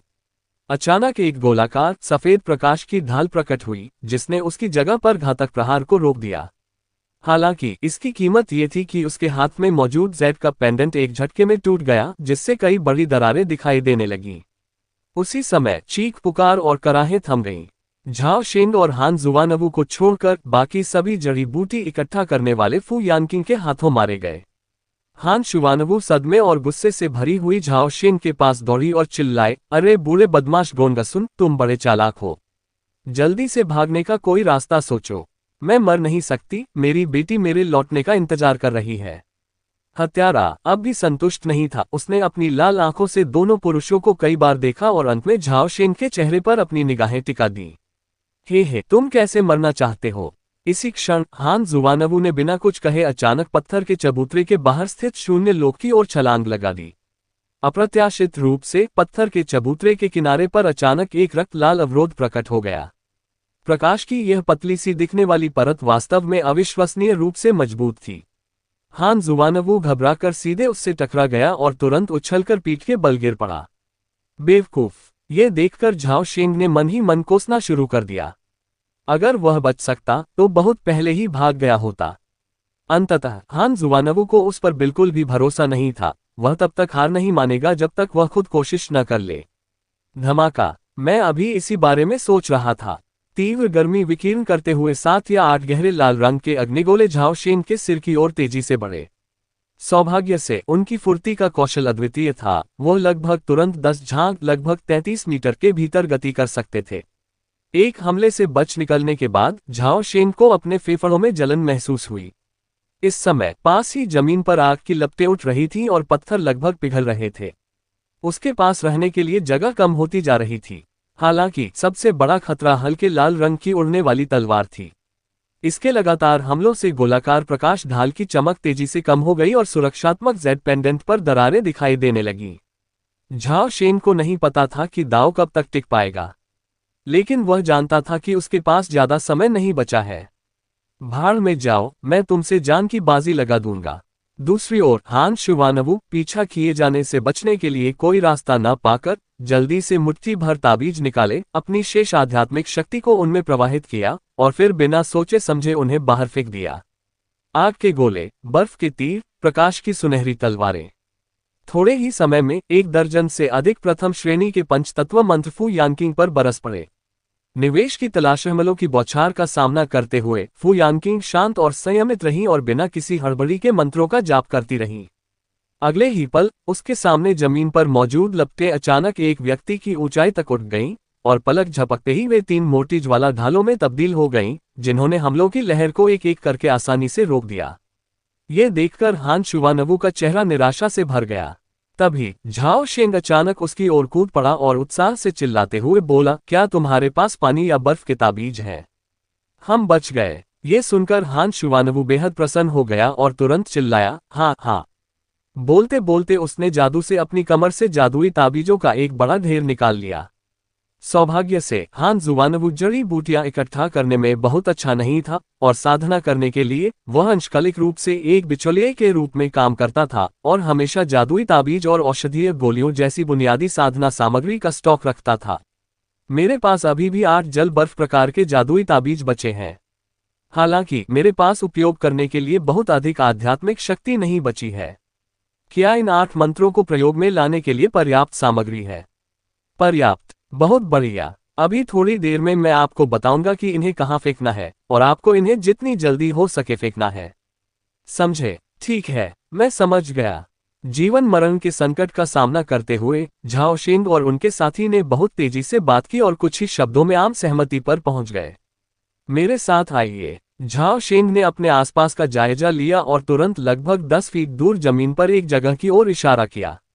वहां आग की लपटें भयंकर रूप से भड़क उठीं और जमीन लगभग जलकर लावा में बदल गई। फेंक। हालांकि हान जुआनवू को इसका कारण समझ में नहीं आया, लेकिन उसने जरा भी संकोच नहीं किया और तुरंत अपनी बची हुई आध्यात्मिक शक्ति का उपयोग करके सभी जल और बर्फ के जादुई प्रतीकों को मुक्त कर दिया। पलक झपकते ही पानी के बड़े बड़े 3 या 4 नीले रंग के गोले, 7 या 8 भुजाओं जितनी लंबी बर्फ की तीरें और दर्जनों, लगभग 100 रहस्यमय बर्फ की सुइयां झुलसा देने वाली लाल जमीन पर बरसने लगीं।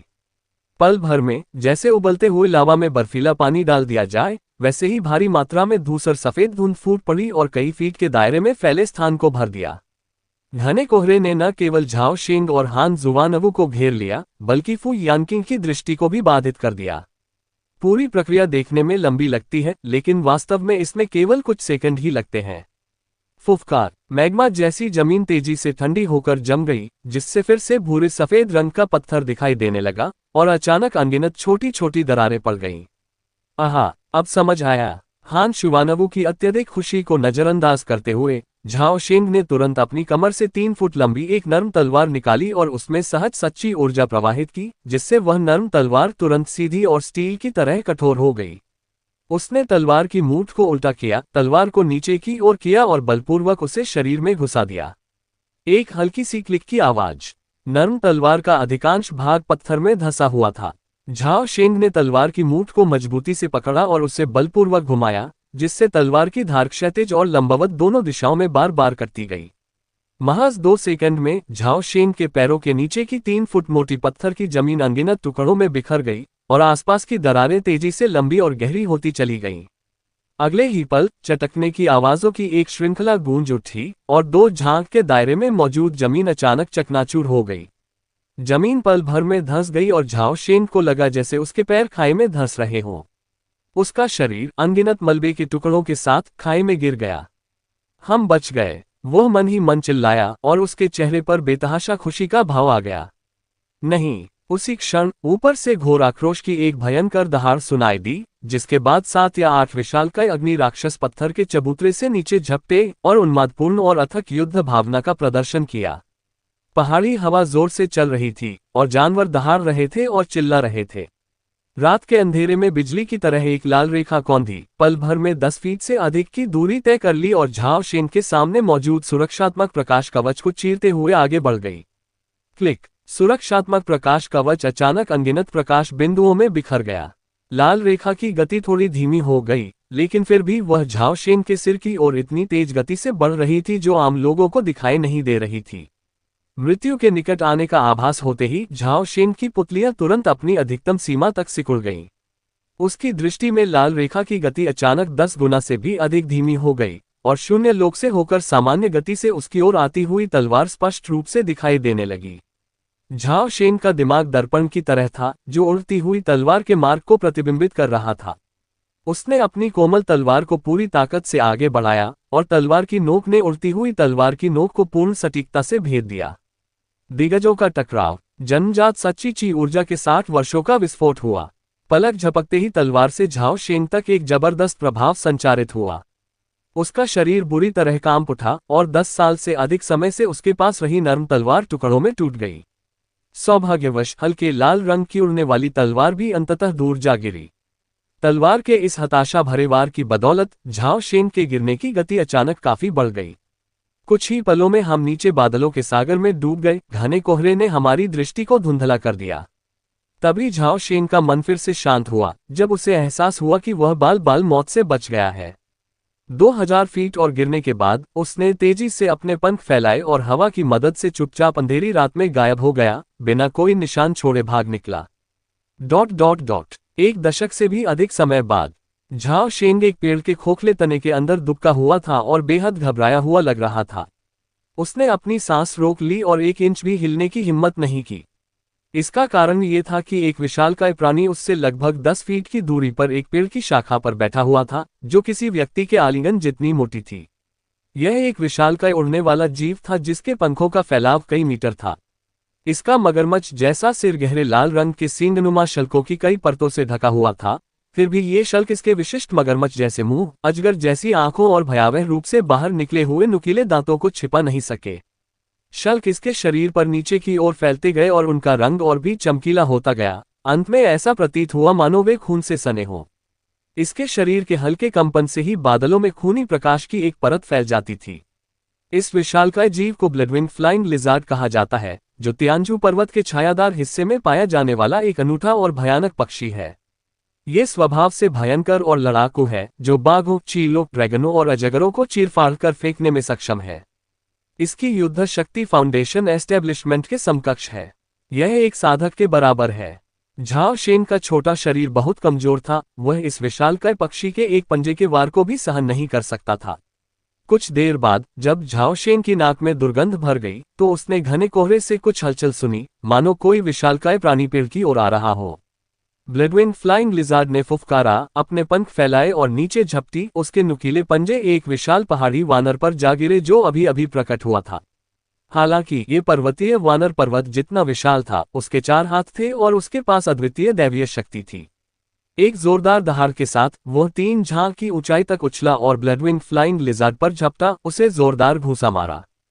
फिर दोनों भयंकर जीव बादलों में भयंकर युद्ध में उलझ गए, जिसमें खून, मांस और खालें चारों ओर उड़ने लगीं। जब दोनों राक्षस भयंकर युद्ध में उलझे हुए थे और उनके पास अपने आसपास के माहौल पर ध्यान देने का समय नहीं था, तब झाओ शेन चुपके से पेड़ के खोखले हिस्से से निकल गया और चुपचाप दूर घने कोहरे में गायब हो गया। कहावत के अनुसार यदि आप बार बार अंधेरे रास्ते पर चलते हैं तो अंततः आपका सामना किसी भूत से हो ही जाएगा। विंगसूट फ्लाइंग के अग्रणी के रूप में झाओ शेन कल बेहद बदकिस्मत रहे जब उड़ान के दौरान उनका सामना अशांत बादलों से हुआ। तियानजू पर्वत में तूफानी बादल निर्माण एक आम मौसम संबंधी घटना है। ये बेहद खतरनाक और जटिल होते हैं, जो बवंडर या अजगर के समान प्रतीत होते हैं। एक बार इनमें फंस जाने पर यहां तक कि फाउंडेशन एस्टेब्लिशमेंट के साधकों के लिए भी समय रहते खुद को इनसे अलग करना मुश्किल हो जाता है। झाओ शेन के गलती से उसमें फंस जाने के बाद उसने अपने शरीर पर पूरी तरह से नियंत्रण खो दिया और उग्र धारा में लगातार लुढ़कता और गिरता रहा। चक्कर आने से उसे सिर चकराने लगा और उसे पता ही नहीं चला कि वह कितनी देर से अशांत पानी में उड़ रहा था। अंत में उसके सिर में तेज दर्द हुआ और वह बेहोश हो गया। जब वह जागा तो वह अचंभित रह गया, इसलिए नहीं कि वह लगभग बेल से गिर गया था, बल्कि इसलिए कि उसने खुद को घने कोहरे से घिरा पाया। झाओ शेंग लताओं से जूझते हुए उठा और धीरे धीरे पहाड़ की दीवार के सहारे एक पुराने पेड़ की ओर बढ़ा और अपने आसपास के वातावरण का ध्यानपूर्वक अवलोकन करने लगा। चट्टानें, घास और काय तियानजू पर्वत की सामान्य विशेषताएं हैं। सब कुछ सामान्य लग रहा है। 1 घंटा जल्दी से बीत गया और घना कोहरा छंटने का कोई संकेत नहीं दिखा रहा था। उसी क्षण झाओ शेंग के मन में अचानक एक भयावह विचार आया। ऐसा लग रहा था मानो वह किसी मौत के जाल में फंस गया हो। उस क्षण उसे ठंडे पसीने आने लगे। तियानजू पर्वत के धूप वाले और छायादार हिस्से पूरी तरह से अलग अलग दुनिया हैं। तियानजू पर्वत इतना ऊंचा और विशाल है कि सूर्य की रोशनी इसके छायादार हिस्से तक नहीं पहुंच पाती। परिणामस्वरूप तियानजू पर्वत का छायादार हिस्सा साल भर घने कोहरे से ढका रहता है और दिन के समय रोशनी बेहद कम रहती है। यहां तक कि दोपहर में भी कुछ मीटर से अधिक दूरी की वस्तुएं दिखाई नहीं देती और रात में तो घोर अंधेरा छा जाता है। इसी कारण से तियानजू पर्वत के छायादार हिस्से में विशाल अनछुए वन्यभूमि स्थित हैं, जो आध्यात्मिक औषधि, आध्यात्मिक पौधों और क्रूर जानवर के लिए स्वर्ग होने के साथ साथ अनगिनत जड़ी बूटी संग्राहकों का दफन स्थल भी है। अज्ञात और रहस्यमय, अत्यंत खतरनाक, फिर भी अनगिनत स्वर्ग और पृथ्वी के खजाने से युक्त। मृत्यु का खजाना नाम अनगिनत जड़ी बूटी संग्राहकों द्वारा तियानजू पर्वत के छायादार हिस्से को दिया गया है, जो इसके प्रति उनके प्रेम और भय दोनों की जटिल भावनाओं को पूरी तरह से व्यक्त करता है। जिस स्थान पर झाओ शेंग स्थित था, वह निस्संदेह तियानजू पर्वत के छायादार हिस्से में किसी अज्ञात कोने में था। खतरे से बच निकलने के बाद झाओ शेंग अनजाने में ही सैकड़ों फीट ऊंची पर्वत दीवार पर चढ़ गया। रास्ते में कई खतरनाक हिस्से थे। जहरीले खूंखार राक्षस का खतरा तो था ही, साथ ही पहाड़ की ऊंचाई बढ़ने के साथ साथ हवा पतली होती गई और तापमान असामान्य रूप से तेजी से गिरने लगा। पर्वत दीवार पूरी तरह से बर्फ से ढकी हुई थी और सतह गीली और फिसलन भरी थी। अगर वह फिसल जाता तो बादलों के सागर में गिर जाता और उसकी जान खतरे में पड़ जाती। अंततः उसे खड़े होने और सांस लेने के लिए एक दरार मिल गई। ये जगह बेहद ठंडी है, जिससे यहाँ सर्दियों का असली एहसास होता है। हालांकि झाओ शेंग के लिए सबसे मुश्किल चीज तापमान नहीं, बल्कि डर था। मनुष्य की सबसे उपयोगी इंद्रियां आंखें और कान हैं, और बाहरी दुनिया के बारे में अधिकांश जानकारी इन्हीं दोनों के माध्यम से एकत्रित की जाती है। घने कोहरे ने झाओ शेंग की आंखों और कानों को जकड़ लिया था, जिससे दुनिया असामान्य रूप से शांत हो गई थी। अगर आप थोड़ी दूर होते तो आप कुछ भी सुन या देख नहीं सकते थे। दृष्टि और श्रवण शक्ति खो देने और यह जानते हुए कि वह एक बेहद खतरनाक जगह पर है, ज्यादातर लोग स्वाभाविक रूप से डर महसूस करेंगे, और झाओ शेंग भी इसका अपवाद नहीं था। उसे यह बात और भी स्पष्ट रूप से पता थी कि यहाँ की रातें दिनों की तुलना में कहीं अधिक जीवंत थीं, और बादलों के सागर में तैरने वाले खूंखार जीवों की संख्या धूप वाले हिस्से की तुलना में कम से कम 50% अधिक थी। बादलों के ऊंचे और गहरे सागर में कुछ विशालकाय जीव भी विचरण करते थे, और उनकी आभा का थोड़ा सा भी उत्सर्जन उससे, एक नश्वर प्राणी को, अपनी सांस रोक लेने के लिए पर्याप्त था। दरअसल झाओ शेंग पहले ही सचेत रूप से भ्रूण जैसी सांस लेने की अवस्था में प्रवेश कर चुका था, और उसकी अलौकिक सूंघने की क्षमता का पूरी तरह से उपयोग हो रहा था। वह लगातार कोहरे में छिपे खतरों को सूंघ रहा था। क्योंकि पाताल लोक अधिक खतरनाक, अधिक रक्तरंजित और अधिक अप्रत्याशित है। यहाँ के क्रूर राक्षस हमेशा इधर उधर घूमते रहते हैं, मानो किसी चीज की तलाश में हो, जिसके कारण अक्सर संघर्ष होते रहते हैं। महज 2 घंटों के भीतर 4 या 5 अत्यंत क्रूर लड़ाइयां हुईं, जिनमें से प्रत्येक में एक या दोनों पक्षों की दुखद मौतें हुईं। रक्तपात का माहौल हवा में व्याप्त था, बादलों में घुल मिल गया और इस स्थान के अनूठे पारिस्थितिकी तंत्र का हिस्सा बन गया। तभी झाओ शेंग को समझ आया कि इस जगह को मौत का जाल क्यों कहा जाता था, क्योंकि यहाँ आधारभूत संरचना का अभाव था। साधकों की अद्वितीय दिव्य चेतना, यहाँ तक कि चीज शोधन में निपुण लोगों के लिए भी यहाँ जीवित रहना मुश्किल होगा। साधारण जड़ी बूटी संग्राहक तो एक दिन भी नहीं टिक पाएंगे। हालांकि इस धुंधली दुनिया ने जल्द ही झाओ शेंग को इस खजाने की भूमि का असली अर्थ बता दिया। आधे दिन बाद वह पहाड़ की ढलान पर चढ़ गया जो पहाड़ की चट्टान में धंसी हुई थी। ढलान नीचे से बेहद खड़ी है और ऊपर की ओर अपेक्षाकृत कम ढलान वाली है, जो पहाड़ की ओर कई दसियों मीटर तक नीचे जाती है। ढलान घनी वनस्पति से ढकी हुई है जो काफी असामान्य है। ये जगह आमतौर पर घने कोहरे से ढकी रहती है और यहाँ कभी सूरज की रोशनी नहीं पहुँचती। कुछ काय और कवक को छोड़कर किसी भी पौधे का यहाँ जीवित रहना मुश्किल होगा। लेकिन ये सोचकर कि यह तियानजू पर्वत है, झाओ शेंग तुरंत निश्चिंत हो गया। ढलान पर कदम रखते ही झाओ शेंग को छींक आ गई। कोहरे में औषधीय गंध इतनी तीव्र है मानो सैकड़ों आध्यात्मिक औषधियां एक साथ उग रही हों, जिनमें 1 दर्जन से अधिक विभिन्न सुगंधें मिश्रित हों, जिससे इसे सूंघना बेहद लुभावना हो जाता है। इनमें सबसे तीव्र स्वाद बैंगनी तिल का होता है। यह जिकीजी ही होना चाहिए। झाओ शेंग को गलती नहीं हुई होगी, हालांकि वह ये नहीं समझ पा रहा था कि बैंगनी कवक बिना सूर्य की रोशनी वाली जगह पर कैसे उग सकता है। लेकिन उन्हें अपनी सुगठियाहट और जड़ी बूटियां इकट्ठा करने के अपने दशकों के अनुभव पर भरोसा था। झाओ शेंग को बहुत प्रोत्साहन मिला और उन्होंने सावधानीपूर्वक अपनी खोज शुरू की। अपरिचित स्थानों में, विशेषकर उन वन्य क्षेत्रों में जो हजारों वर्षों से अछूते रहे हैं, अतिरिक्त सावधानी बरतें। सौभाग्यवश इस ढलान पर कोई बड़े जीव नहीं थे, केवल कुछ छोटे जहरीले कीड़े जैसे कनखजूरे और छिपकलियां ही थीं। जैसा कि पता चला, झाओ शेंग की नाक कुत्ते की नाक से भी ज्यादा संवेदनशील है। ये वास्तव में तियानजू पर्वत में आध्यात्मिक औषधि का एक दुर्लभ खजाना है। जहां तक नजर जाती थी, blood sword grass, spirit branch, dragon fruit, heartless flower, golden essence seed, हर एक स्पिरिट मेडिसिन पौधा अपने आप में मूल्यवान पेड़ों के नीचे, घास में और चट्टानों की दरारों में बेतहाशा उग रहा था। इतना ही नहीं, हर एक पौधा बड़ा और मजबूत था और उसका उपयोग बहुत लंबे समय से किया जा रहा था। बेशक सबसे आम निम्न श्रेणी के जिकी मशरूम है, जो या तो सफेद होते हैं या नीले रंग के हैं। झाओ शेंग अचानक आश्चर्य से चिल्ला उठा, उसका चेहरा परमानंद से भर गया था। उसके दाहिनी ओर लगभग 2 झांग की दूरी पर एक मृत पेड़ की जड़ पर एक अजीबोगरीब धधकते लाल रंग का गैनोडर्मा ल्यूसिडम उग रहा था, जिसका आकार एक वॉश बेसिन जितना था। Crimson fire fungus. झाओ शेंग दौड़कर आया और उसने लाल अग्नि मशरूम की टोपी को छुआ। उस अनोखी जलन ने उसे एहसास दिलाया कि उसे सचमुच खजाना मिल गया है।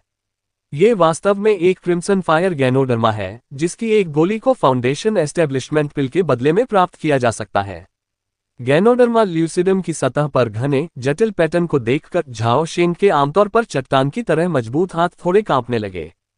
सावधानीपूर्वक गिनती करने पर कुल 831 औषधीय पैटर्न मिले, जिसका अर्थ है कि यह क्रिम्सन फायर फंगस 800 वर्ष से अधिक पुराना था, जो एक उच्च श्रेणी के फंगस के बदले में विनिमय के लिए पर्याप्त था।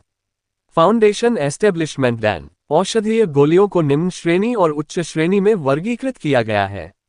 नींव स्थापित करने वाली गोलियों की सफलता दर 30% से अधिक है, जबकि निम्न श्रेणी की गोलियों की सफलता दर 10% से कम है। संस्था स्थापना की सफलता दर 30% है। यह संभव है कि अमरलोक की मरम्मत में उच्च श्रेणी की नींव स्थापित करने वाली गोलियों की अत्यधिक मांग हो। यह सुरक्षित है। झाओ परिवार का एक साधनाशील परिवार बनना अब निश्चित है। झाओ शेंग के मन में सबसे पहला विचार यही आया था। उन्होंने कभी कल्पना भी नहीं की थी कि उन्हें अपने जीवन के लक्ष्यों को पार करने का अवसर मिलेगा। इस क्रिम्सन फायर मशरूम के साथ झाओ चेंगले, जो किसी भी चीज के लिए प्रतिस्पर्धा नहीं करता है, पहले ही फाउंडेशन एस्टेब्लिशमेंट के दरवाजे में आधा कदम रख चुका है। बेशक उसे पहले रिफाइनिंग ग्रेड परफेक्शन का अभ्यास करना होगा। लाओबा के सामान्य व्यवहार के बारे में सोचते हुए झाओ शेंग ने चाहा कि वह तुरंत वापस उड़कर जाए और उसके चेहरे पर 2 बार थप्पड़ मारे। मार्शल आर्ट को भूल जाए, क्या अमरता प्राप्त करना कहीं बेहतर नहीं है? हमने हर संभव कोशिश की मारना पीटना डांटना, लेकिन ये शरारती बच्चा अब भी पूरी तरह से अनुत्तरदायी है। झाओ शेंग को अचानक हान शुवानवू की याद आ गई। क्या ऐसा हो सकता है कि लाओबा के प्रति उसके लगाव का कारण ये हो कि उन दोनों के व्यक्तित्व में कुछ समानताएं थीं? कभी कभी अत्यधिक खुशी बोझ बन सकती है। इस ढलान पर कई आध्यात्मिक औषधि के पौधे उगते हैं और उनमें से अधिकांश बहुत पुराने हैं। 100 वर्ष से अधिक पुराने पौधे हर जगह देखे जा सकते हैं और 1000 वर्ष से अधिक पुराने 3 पौधे भी पाए गए हैं। इनमें से एक है 1000 ईयर ब्लड स्वॉर्ड ग्रास, जो एक प्राकृतिक लकड़ी प्रकार की जादुई कलाकृति है। थोड़े से परिष्करण से यह एक श्रेष्ठ आध्यात्मिक कलाकृति फ्लाइंग स्वॉर्ड बन सकती है। इसमें 1200 साल पुरानी पाक प्रक्रिया से निर्मित 9 खंडों वाला काला जेड डेंड्रोबियम और 1000 साल पुराना सुनहरा सार वाला बीज भी शामिल है। यह उल्लेख करना उचित होगा कि उन्होंने एक क्रिम्सन फायर फंगस की भी खोज की थी, लेकिन वह केवल 680 वर्ष पुराना था। झाओ शेन को इस बात से निराशा नहीं हुई कि कोई 1000 साल पुराना बैंगनी कवक नहीं मिला। दरअसल तियानजू पर्वत के छायादार हिस्से में आज तक किसी ने भी जिकी मशरूम की खोज नहीं की है। ऐसा इसलिए है क्योंकि बैंगनी किवी मशरूम, जो 1000 साल से अधिक पुराना है, ने एक आध्यात्मिक प्रकृति विकसित कर ली है और बादलों से टकराने पर धुंध में बदल जाने, मिट्टी से टकराने पर गायब हो जाने और लकड़ी से टकराने पर पिघल जाने की विशेषताओं के साथ पैदा हुआ है। अपने बैग में सीमित जगह होने के कारण झाओ शेंग ने सावधानीपूर्वक चयन किया और अंततः क्रिम्सन फायर फंगस और 1000 साल पुरानी स्पिरिट मेडिसिन सहित 9 सबसे मूल्यवान स्पिरिट मेडिसिन को पैक करने का निर्णय लिया। उसका इरादा अन्य आध्यात्मिक औषधियों को अपने साथ ले जाने का नहीं है, क्योंकि उन्हें पहनने से उनकी शारीरिक लचीलेपन पर असर पड़ेगा। इतनी खतरनाक जगह पर कभी कभी थोड़ी सी देरी भी जानलेवा साबित हो सकती है।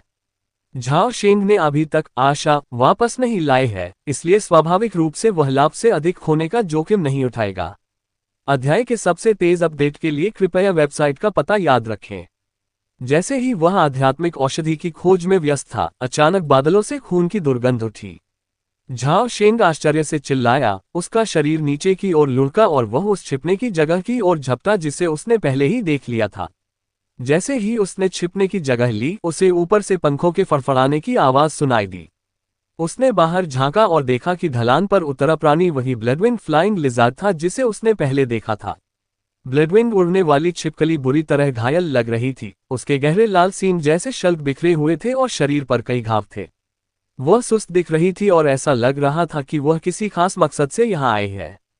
उतरने के बाद उसने इधर उधर नहीं देखा, बल्कि सीधे एक पेड़ की जड़ के पास गई, अपने अगले पंजे फैलाए और जड़ के सहारे नीचे की ओर खोदने लगी।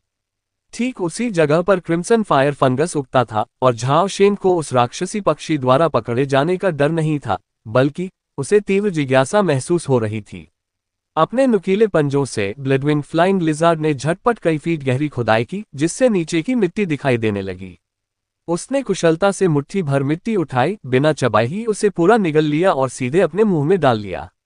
शायद इस मिट्टी में वाकई औषधीय गुण है। इसे निगलने के बाद उड़ने वाली छिपकली में स्फूर्ति आ गई। उसने कर्कश आवाज निकाली, अपने पंख फैलाए, हवा का एक झोंका पैदा किया और उड़ गई। मिट्टी खाना। झाओ शेंग अपने छिपने की जगह से कूदकर बाहर निकला और उड़ने वाली छिपकली द्वारा खोदी गई मिट्टी की परत की ओर भागा। उसने ध्यान से उसका निरीक्षण किया और पाया कि गहरे गड्ढे में अभी भी कुछ टूटी हुई जड़ें थीं और मिट्टी गहरे भूरे रंग की थी। इसके अलावा कोई असामान्य बात नहीं पाई गई। झाओ शेन को कुछ अजीब लगा। उसने गड्ढे में हाथ डाला, मुट्ठी भर मिट्टी उठाए और उसे सूंघा। मिट्टी से एक हल्की अनोखी खुशबू आ रही थी। ये खुशबू इतनी हल्की थी कि केवल झाओ शेन ही इसे महसूस कर सकता था, जिसकी नाक कुत्ते से भी ज्यादा संवेदनशील थी। उसने अपने हाथ से मिट्टी चाटने की कोशिश की, उसका स्वाद बेहद कड़वा था। झाओ शेन के मन में अचानक एक विचार आया, क्या ये वही पौराणिक औषधीय मिट्टी हो सकती है? प्राचीन काल से ही अमरलोक में औषधीय मिट्टी की चर्चा होती रही है। किंवदंती के अनुसार जब आध्यात्मिक औषधि को बिना काटे छोड़ दिया जाता है और वह प्राकृतिक रूप से सूखकर मर जाती है, तो हजारों वर्षों में उसका अपघटन और क्षरण होता है, जिससे वह औषधीय गुणों वाली मिट्टी में परिवर्तित हो जाती है। हजारों वर्षों के संचय के बाद औषधीय मिट्टी की परतें धीरे धीरे एक प्रकार की औषधीय मिट्टी का निर्माण करती हैं, जो आध्यात्मिक औषधि के विकास को गति प्रदान कर सकती है। इस औषधीय मिट्टी में कुछ औषधीय गुण होते हैं और इसे आध्यात्मिक औषधि की तरह निगला जा सकता है, लेकिन यह अपने परिपक्वता गुणों की तुलना में कहीं कम प्रभावी है। ये सोचकर झाओ शेन बेहद उत्साहित हो गया और तेजी से ढलान के चारों ओर खुदाई करने लगा। 1 घंटे बाद ढलान उबड़ खाबड़ और गड्ढों से भर गई। इस समय झाओ शेन खुशी और चिंता के मिले जुले भावों के साथ खड़ा हुआ। इस बिंदु पर उन्होंने पाया कि ढलान पूरी तरह से औषधीय मिट्टी से ढकी नहीं थी। वास्तव में औषधीय मिट्टी केवल मृत पेड़ की जड़ों से 1 फुट की दूरी के भीतर ही पाई गई थी। लेकिन फिर उन्हें कुछ ऐसा पता चला जिसने उन्हें बहुत चौंका दिया। इस ढलान पर कोई बड़े पेड़ नहीं है, लेकिन एक बड़े पेड़ की जड़ प्रणाली के अवशेष मौजूद हैं। खुदाई से पता चला कि बाहर निकली हुई मृत वृक्षों की जड़ें तो बस हिमशैल का एक छोटा सा हिस्सा थी, जड़तंत्र का अधिकांश भाग मिट्टी और चट्टानों के नीचे दबा हुआ था और सभी दिशाओं में फैला हुआ था, न केवल पूरी ढलान को पूरी तरह से घेरे हुए था बल्कि आसपास की चट्टानों में भी फैला हुआ था। झाओ शेंग कल्पना भी नहीं कर सकता था कि इतने अंधेरे स्थान में इतना विशाल वृक्ष कैसे उग सकता है, और यदि इतनी विशाल जड़ प्रणाली वाला ऐसा वृक्ष अभी भी मौजूद होता तो वह कितना विशालकाय जीव होता। किसी अज्ञात कारण से पेड़ टूट गया है और संभवतः खाई में गिर गया है। बची हुई अधिकांश जड़ें भी सूखकर मर गई हैं, लेकिन एक छोटा सा हिस्सा बच गया है, जिससे इस स्थान का अनूठा पारिस्थितिकी तंत्र बन गया है। साथ ही ये मरी हुई जड़ें औषधीय मिट्टी में परिवर्तित हो गई हैं, जो इस ढलान पर अनगिनत आध्यात्मिक औषधियों के विकास के लिए पोषक तत्व बन गई हैं। इस अद्भुत औषधीय मिट्टी के साथ झाओ शेंग ने 1 और घंटा 9 आध्यात्मिक औषधि पौधों पर सावधानीपूर्वक मिट्टी लगाने में बिताया, जिसे उसने खोदकर निकाला था। इससे ये सुनिश्चित होता है कि औषधीय प्रभावकारिता कम न हो और साथ ही सुगंध को फैलने और अप्रत्याशित खतरों को आकर्षित करने से भी रोका जा सके। जब वह जा रहा था, अचानक उसे कुछ याद आया। वह ढलान की ओर मुड़ा, अपनी कटार से पेड़ की जड़ का एक छोटा सा हिस्सा काट लिया जो उसे और भी ताज़ा लग रहा था, और उसे अपने बैग में रख लिया। पहाड़ी से निकलने के बाद झाओ शेंग ने अपना रास्ता खोजने की अपनी लंबी यात्रा शुरू की। तियानजू पर्वत का एक फायदा यह है कि जब तक आप क्षैतिज रूप से चढ़ते रहेंगे, आप हमेशा पर्वत के दूसरी तरफ पहुंच जाएंगे। दरअसल झाओ शेंग ने ठीक यही किया था। कुछ अनिश्चित समय के बाद झाओ शेंग आखिरकार उस घातक स्थान से मुक्त हो गया और उसने एक बार फिर सूरज और बादलों के सागर को देखा।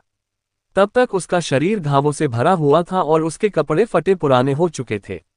किसी को नहीं पता कि दाव काल में उन्हें किन कठिनाइयों का सामना करना पड़ा। झाओ शेंग ने भी इस अनुभव के बारे में चुप्पी साध रखी थी और किसी भी चर्चा से बचते रहे। कई महीनों बाद लिशुई नदी के किनारे स्थित झाओ परिवार के पैतृक महल के हॉल से अचानक एक भयंकर गर्जना गूंजी। मेरे सामने घुटने टेक दो। झाओ शेंग ने अपने बेटे पर गुस्से से घूरकर देखा, जो अनुचित व्यवहार कर रहा था, और उसे सिरदर्द होने लगा। धड़ाम। हटे कट्टे शरीर और असाधारण रूप से सुंदर चेहरे वाले झाओ चेंगले ने बिना किसी झिझक के अपने पिता के सामने घुटने टेक दिए। पिताजी, मुझे पता है मैं गलत था। अरे, तुम्हें तो कुछ पता ही नहीं। इतने सालों में तुम्हारी माँ और मैंने तुम्हें ये बात अनगिनत बार धैर्यपूर्वक समझाई है, फिर भी तुम में कोई बदलाव कैसे आया? दशकों के अभ्यास के बाद भी आप मुश्किल से ची शोधन के तीसरे स्तर तक ही पहुंच पाए हैं। वहीं आपकी पत्नी, जिसके पास केवल 5 आत्माओं वाली एक निरर्थक जड़ है, पहले से ही ची शोधन के 5वें स्तर पर है। 4 आत्माओं वाली जड़ तो एक निरर्थक आध्यात्मिक जड़ के बराबर भी नहीं है। मुझे जल्दी बताओ, क्या तुमने उसे फिर से चुपके से स्पिरिट एसेंस पिल दी? हालांकि उनकी उम्र 70 वर्ष से अधिक है, फिर भी झाओ शेंग अभी भी बुलंद आवाज और मजबूत मध्य स्वर में बोलते हैं। जैसे जैसे वह बोलता गया, वैसे वैसे वह और उत्तेजित होता गया। उसने एक बेत उठाए और अपने बेटे के चेहरे पर मारना शुरू कर दिया। झाओ चेंगले को जन्मजात क्षमता के स्तर तक पदोन्नत कर दिया गया है, और उनकी मोटी चमड़ी और मजबूत मांस के कारण वे इस मामूली दर्द से बिल्कुल भी विचलित नहीं हुए। घुटनों के बल बैठकर मार खाते हुए उसने कहा, पिताजी, आप जानते हैं कि मैं बचपन से ही एक जगह शांत नहीं बैठ पाता। कसरत शुरू करते ही सो जाता हूँ। वैसे भी स्पिरिट एसेंस पिल लेना मेरे लिए बेकार है, तो बेहतर है कि मैं इसे किंकिंग को ही दे दूं। झाओ चेंगले द्वारा उल्लिखित किंकिंग का नाम हान किंकिंग है, जो जन्म से ही एक बेकार आध्यात्मिक जड़ है। जी हाँ, उनके पिता का नाम हान शुवानवु है। 1 दशक से भी अधिक समय पहले झाओ शेंग और हान जुवानवु फू यानकिंग के चंगुल से मौत से बच निकले थे। झाओ शेंग तो ठीक था, लेकिन हान जुवानवु को इसकी वजह से सौभाग्य प्राप्त हुआ, क्योंकि उसने तुरंत जियांग संप्रदाय को सूचित किया कि पृथ्वी ज्वाला महल के एक दानव ने जियांग संप्रदाय के एक सदस्य की हत्या कर दी थी और उसका रूप धारण कर लिया था और तियानजू पर्वत पर हत्या और खजाना लूटने की साजिश रची थी। इसलिए वह जियांग संप्रदाय में शामिल होने में सक्षम हो गया। बाद में साधना में उनकी उच्च योग्यता के कारण उन्हें एक प्रतिष्ठित संस्था द्वारा उन्नत स्तर के साधक के रूप में नियुक्त किया गया और उन्हें एक विशिष्ट साधक के रूप में नियुक्त किया गया। उसके बाद से उनकी सफलता का सिलसिला रुका नहीं। महज 1 दशक से थोड़े अधिक समय में इसने तेजी से QE रिफाइनिंग को QE रिफाइनिंग लेवल 6 से QE रिफाइनिंग लेवल 9 तक अपग्रेड किया। उस समय हान शुवानवु झाओ शेंग द्वारा अपनी जान बचाने के लिए बेहद आभारी थे और उन्होंने कई बार उनसे मुलाकात की। दोनों के बीच घनिष्ठता बढ़ती गई और अंततः हान शुवानवु ने अपनी बेटी की सगाई झाओ चेंगले से कर दी, जिससे दोनों परिवार समधी समधक बन गए। अपने पति के आलसी और महत्वाकांक्षी स्वभाव की तुलना में हान किंग एक पूर्ण अनुयायी है।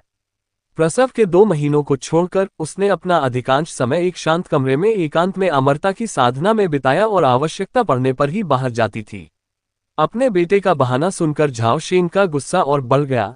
तुम्हारी पत्नी एक बेकार आध्यात्मिक जड़ के साथ पैदा हुई है, इसलिए उसके लिए नींव स्थापित करना नामुमकिन है। उसे आध्यात्मिक सार की गोली देना व्यर्थ नहीं होगा, तुम इसे जुवान हान और लैन लैन को भी दे सकते हो। झाओ शुवानहान झाओ चेंगले का सबसे बड़ा बेटा है। इस साल उसकी उम्र 12 साल है। उसका ची शोधन स्तर 2 है और वह अपने पिता की तरह 4 आध्यात्मिक जड़ों वाला है। लानलान का पूरा नाम झाओ जुवानलान है। वह इस साल सिर्फ 6 साल की है, लेकिन झाओ शेंग के माता पिता की लाडली है। वह धातु, पृथ्वी और लकड़ी की 3 आध्यात्मिक जड़ों के साथ पैदा हुई है। वह झाओ परिवार की आशा है और भविष्य में स्थापित होने वाली इस संस्था की संभावनाएं उज्ज्वल हैं। ये शब्द सुनकर झाओ चेंगले चौंक गया और बुदबुदाया, पिताजी, मुझे लगता है कि मार्शल आर्ट का अभ्यास करना बहुत अच्छा है, फिर आप मुझे अमरता प्राप्त करने के लिए क्यों मजबूर कर रहे हैं? क्या आप भी जन्मजात प्रतिभाशाली नहीं हैं? एक मार्शल आर्टिस्ट है ना? झाओ शेंग ने क्रोधित होकर दाओ को फटकारा, बकवास। मार्शल आर्ट का अभ्यास करने में ऐसा क्या फायदा है? क्या इससे अमरता मिल सकती है? 100 साल बाद, चाहे तुम्हारी मार्शल आर्ट कितनी भी शक्तिशाली क्यों न हो, अंत में तुम धूल के ढेर मात्र रह जाओगे। मैं तुमसे पूछता हूं, तुम्हारे परिवार के पैतृक उपदेश क्या है? झाओ शेंग के बोलते ही एक नन्हा सा बच्चा दरवाजे से अंदर आया और बचकानी आवाज में बोला, दादाजी, मैं आपको जानता हूं, दाओ। बाकी सब चीजें निम्न श्रेणी की हैं, केवल अमरता की साधना ही उच्च श्रेणी की है। अरे, लान आ गई। जल्दी से दादाजी के पास आ जाओ। तुम्हारी दादी कहाँ है? जैसे ही झाओ शेंग ने अपनी सबसे बड़ी पोती को आते देखा, उनका उदास चेहरा तुरंत प्रसन्न हो गया और उनके चेहरे पर मुस्कान आ गई। उसने लापरवाही से अपने हाथ में पकड़ी हुई बेत को एक तरफ फेंक दिया, आगे बढ़ा और अपनी प्यारी पोती को गोद में उठा लिया। तुम्हारी दादी कहाँ है? झाओ शेंग ने छोटे लड़के को चिढ़ाते हुए दाओ से पूछा। दादी, हमारे पीछे क्या है? झाओ जुवानलान अपने दादाजी की छाती से लगकर अपनी बचकानी आवाज में गंभीरता से जवाब देने लगी। जब वे बातें कर रहे थे, तभी ड्रैगन क्लॉक नाम की एक बुरी आकृति उन तीनों के सामने प्रकट हुई। 70 साल की उम्र तक जीना बहुत ही दुर्लभ है। अब 70 वर्ष की हो चुकी वांग युकी में अब उनकी जवानी की खूबसूरती नहीं रही, उनके बाल सफेद हो गए हैं और उनका चेहरा झुर्रियों से ढका हुआ है। अपने बेटे को जमीन पर घुटने टेकते देख उसने तुरंत दाओ से शिकायत की, अरे बूढ़े मूर्ख, लाओ बा लगभग 40 साल का है, तुम उसे हमेशा घुटने क्यों टेकने पर मजबूर करते हो? वह अमरता की साधना नहीं करना चाहता, चाहे तुम उसे कितना भी मजबूर करो, ये संभव नहीं है। झाओ शेंग लाइफ क्यों दाओ, मूर्ख, तुम भी साधना परिवार से हो, क्या तुम्हें नहीं पता कि इस दुनिया में केवल साधक ही श्रेष्ठ प्राणी होते हैं? हम, झाओ झिकिन, क्या तुम यह इसलिए कह रहे हो क्योंकि तुम्हें लगता है कि मैं बहुत बुरी हो गई हूं? मैंने तुम्हारे झाओ परिवार के लिए 8 बच्चों को जन्म देने के लिए इतनी मेहनत की है। जब वांग युकी ने देखा कि वह बूढ़े आदमी से बहस नहीं जीत सकती, तो वह अचानक रोने लगी। झाओ शेंग को उसकी इस हरकत से सबसे ज्यादा डर लग रहा था। ये देखकर उसने जल्दी से माफी मांगी और अपने बेटे को तुरंत बाहर निकलने को कहा। वांग युकी बहुत खुश थी, इस तरकीब से उसका पति जीवन भर के लिए पूरी तरह से उसके वश में आ गया था। अपने पति को देखकर, जो घने काले बालों और झुर्रियों के बिना 50 वर्ष से अधिक उम्र के नहीं लग रहे थे, और फिर खुद को देखकर, जिनके सिर पर पूरे सफेद बाल थे और जो बहुत बूढ़ी लग रही थी, एक क्षण के लिए वांग युकी को समय बीतने पर दुख का अनुभव हुआ। हालांकि यह उदासी जल्दी ही दूर हो गई और उनके विचार जल्द ही अपनी पोती की ओर मुड़ गए। एक पारिवारिक विवाद का अचानक अंत हो गया। इसी समय पैतृक हॉल की स्थापना पूरी कर चुके झाओ चेंगले जल्दी से वापस लौट आए। पापा, आपके ससुर जी आ गए हैं। वे बैठक में आपका इंतजार कर रहे हैं। ये सुनकर झाओ शेंग की आंखों में एक तीव्र चमक आ गई और उसने तुरंत दाओ को निर्देश दिया, तुम अभी अपनी माँ के साथ रहो, मैं तुम्हारे ससुर से मिलने जा रहा हूँ। ये कहने के बाद उसने वांग युकी से माफी मांगी और फिर जल्दी से पैतृक हॉल से निकलकर बैठक कक्ष की ओर चल दिया। 2 साल पहले जियांग संप्रदाय ने हान जुवानवू को व्यापार मेले के प्रभारी विशेष आयुक्त के रूप में सेवा करने के लिए तियानजू पर्वत पर भेजा था। इससे झाओ शेंग को भी काफी लाभ हुआ। शिष्यों के समूह में दाओ की विशेष स्थिति बेहद लाभदायक है। वे जड़ी बूटी संग्राहकों का शोषण करते हुए कम कीमत पर सामान खरीदते हैं और उसे अधिक कीमत पर बेचते हैं, साथ ही सस्ते सौदे हासिल करके औषधीय गोलियों को दोबारा बेचते हैं।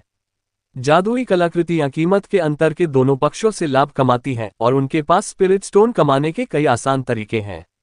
2 महीने पहले अपनी चोटों से उबरने के बाद झाओ शेंग ने हान जुवानवू के माध्यम से 1000 साल पुराना 9 जोड़ वाला डेंड्रोबियम नोबल बेचा। उन्हें न केवल पंच तत्व मंत्रों का एक जत्था, आत्मासार की गोलियां और अन्य बुनियादी साधना संसाधन प्राप्त हुए, बल्कि उन्हें महत्वपूर्ण जानकारी भी मिली।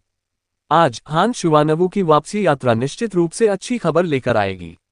झाओ शेंग और हान शुवानवू अपने बच्चों की शादी के जरिए रिश्तेदार हैं, इसलिए उन्हें औपचारिक शिष्टाचार का आदान प्रदान करने की कोई आवश्यकता नहीं है। संक्षिप्त बातचीत के बाद झाओ शेंग ने उत्सुकता से दाओ से पूछा, जुवानवू, क्या खबर की पुष्टि हो गई है? जियांग संप्रदाय इस वर्ष कितने शताब्दी टोकन जारी करेगा? हान शुवानवू ने अपने हाथों से एक क्रॉस बनाया और कहा, कुल 10। इससे पहले कि झाओ शेंग और कोई सवाल पूछ पाता, उसने जल्दी से पूरी घटना की कहानी बता दी। पता चला है कि 20 साल से भी पहले जियांग संप्रदाय में एक स्वर्णिम कोर था।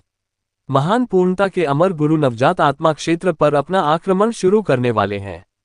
सफलता दर बढ़ाने के लिए जियांग संप्रदाय ने नवजात आत्मा की गोली को परिष्कृत करने में कोई कसर नहीं छोड़ी। 4थी श्रेणी की उच्च गुणवत्ता वाली गोली नेसेंट सोल पिल को परिष्कृत करने की सफलता दर स्पष्ट रूप से बेहद कम है। इसलिए लगातार 2 असफलताओं के बाद जियांग संप्रदाय को भी ओरिजिन क्यूई में एक बड़ा झटका लगा और हाल ही में उसे उबरने के लिए बड़ी मात्रा में संसाधनों को बेचना पड़ा। ये शताब्दी पुराना टोकन सबसे महत्वपूर्ण संसाधनों में से एक है। यह कोई जादुई खजाना नहीं है, फिर भी यह उससे कहीं अधिक मूल्यवान है, क्योंकि यह प्रथम श्रेणी की आध्यात्मिक नस के एक शताब्दी के स्वामित्व का प्रतिनिधित्व करता है। और प्रथम श्रेणी की आध्यात्मिक नस एक आधारभूत स्थापना को बनाए रखने के लिए पर्याप्त है। जिन साधक परिवारों के पास एक शताब्दी पुराना प्रतीक चिन्ह होगा, उन्हें जियांग संप्रदाय का संरक्षण भी प्राप्त होगा। नवजात आत्मा पूर्वज के नेतृत्व में एक विशाल गुट के रूप में जियांग संप्रदाय के स्वर्ण कोर में 10 से अधिक अमर गुरु और 100 से अधिक आधारभूत प्रतिष्ठान हैं। उनकी शक्ति असाधारण रूप से दुर्जेय है और कुछ ही ताकतें उन्हें चुनौती देने का साहस करती हैं।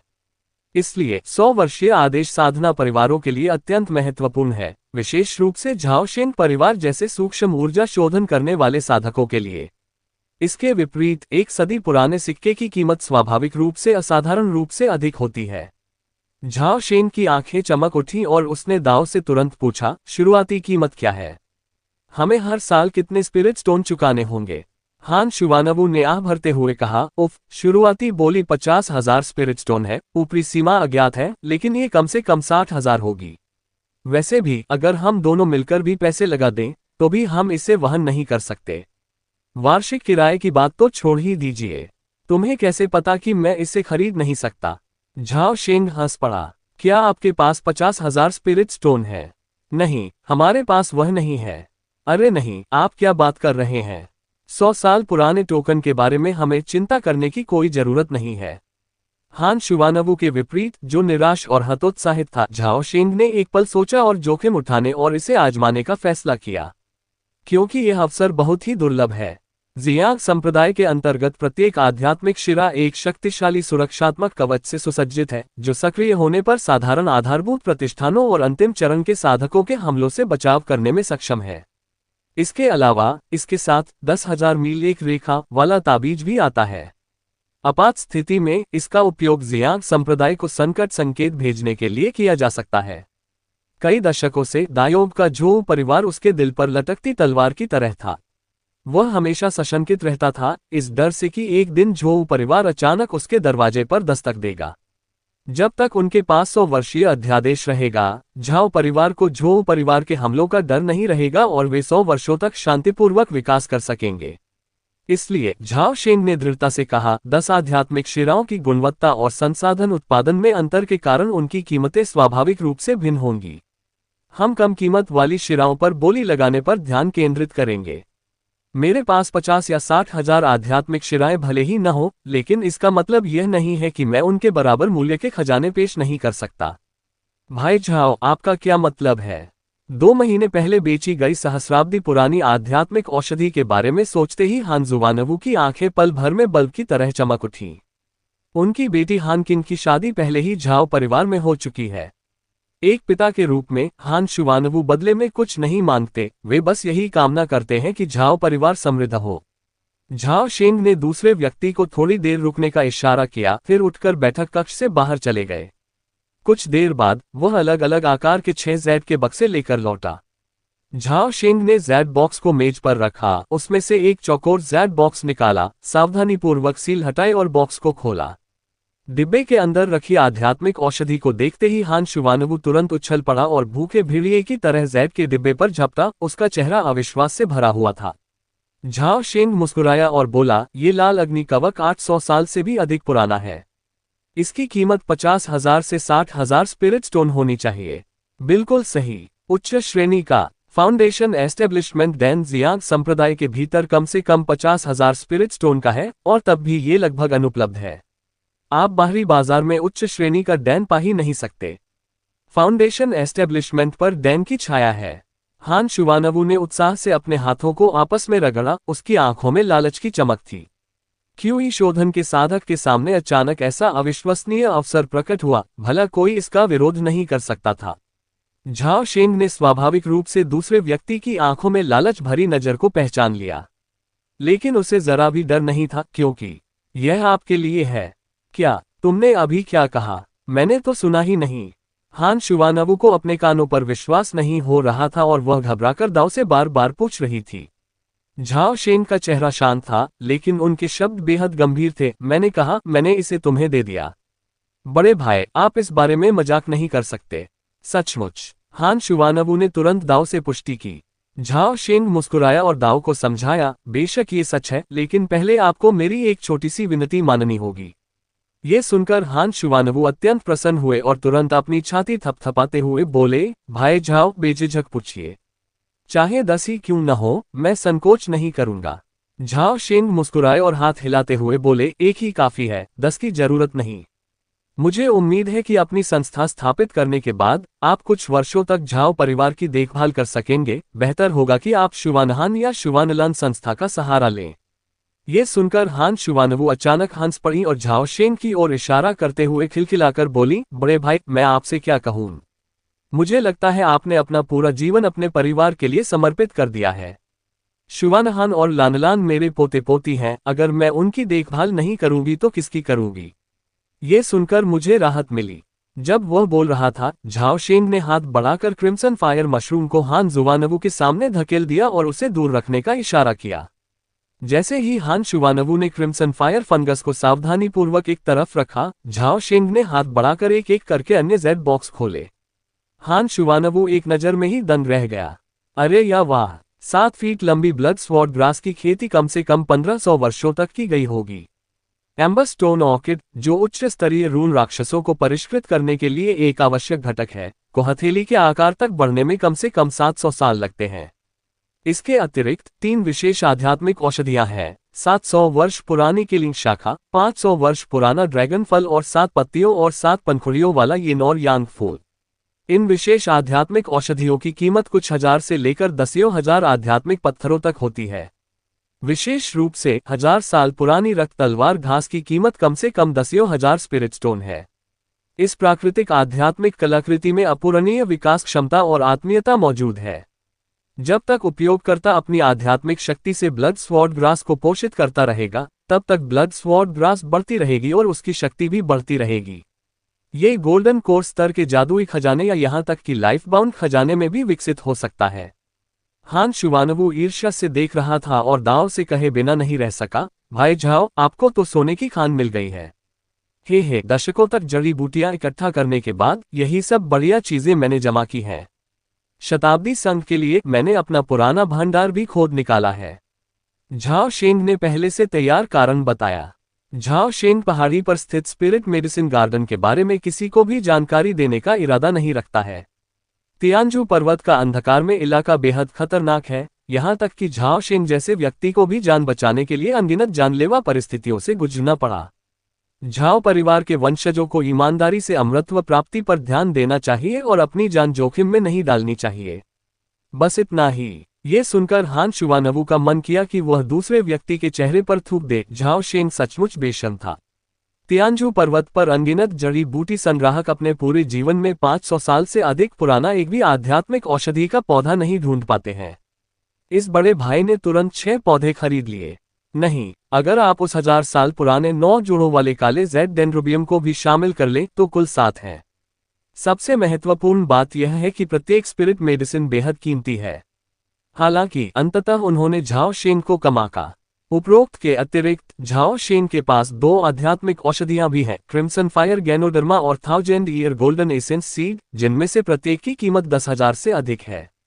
ये झाओ परिवार के लिए उसका आखिरी तुरुप का पत्ता था, और यहां तक कि हान शुवानवू भी उससे इसके बारे में नहीं बताएगा। हान शुवानवू ने रक्त तलवार घास का बारीकी से अध्ययन किया, उसका चेहरा आकर्षण से भर गया था।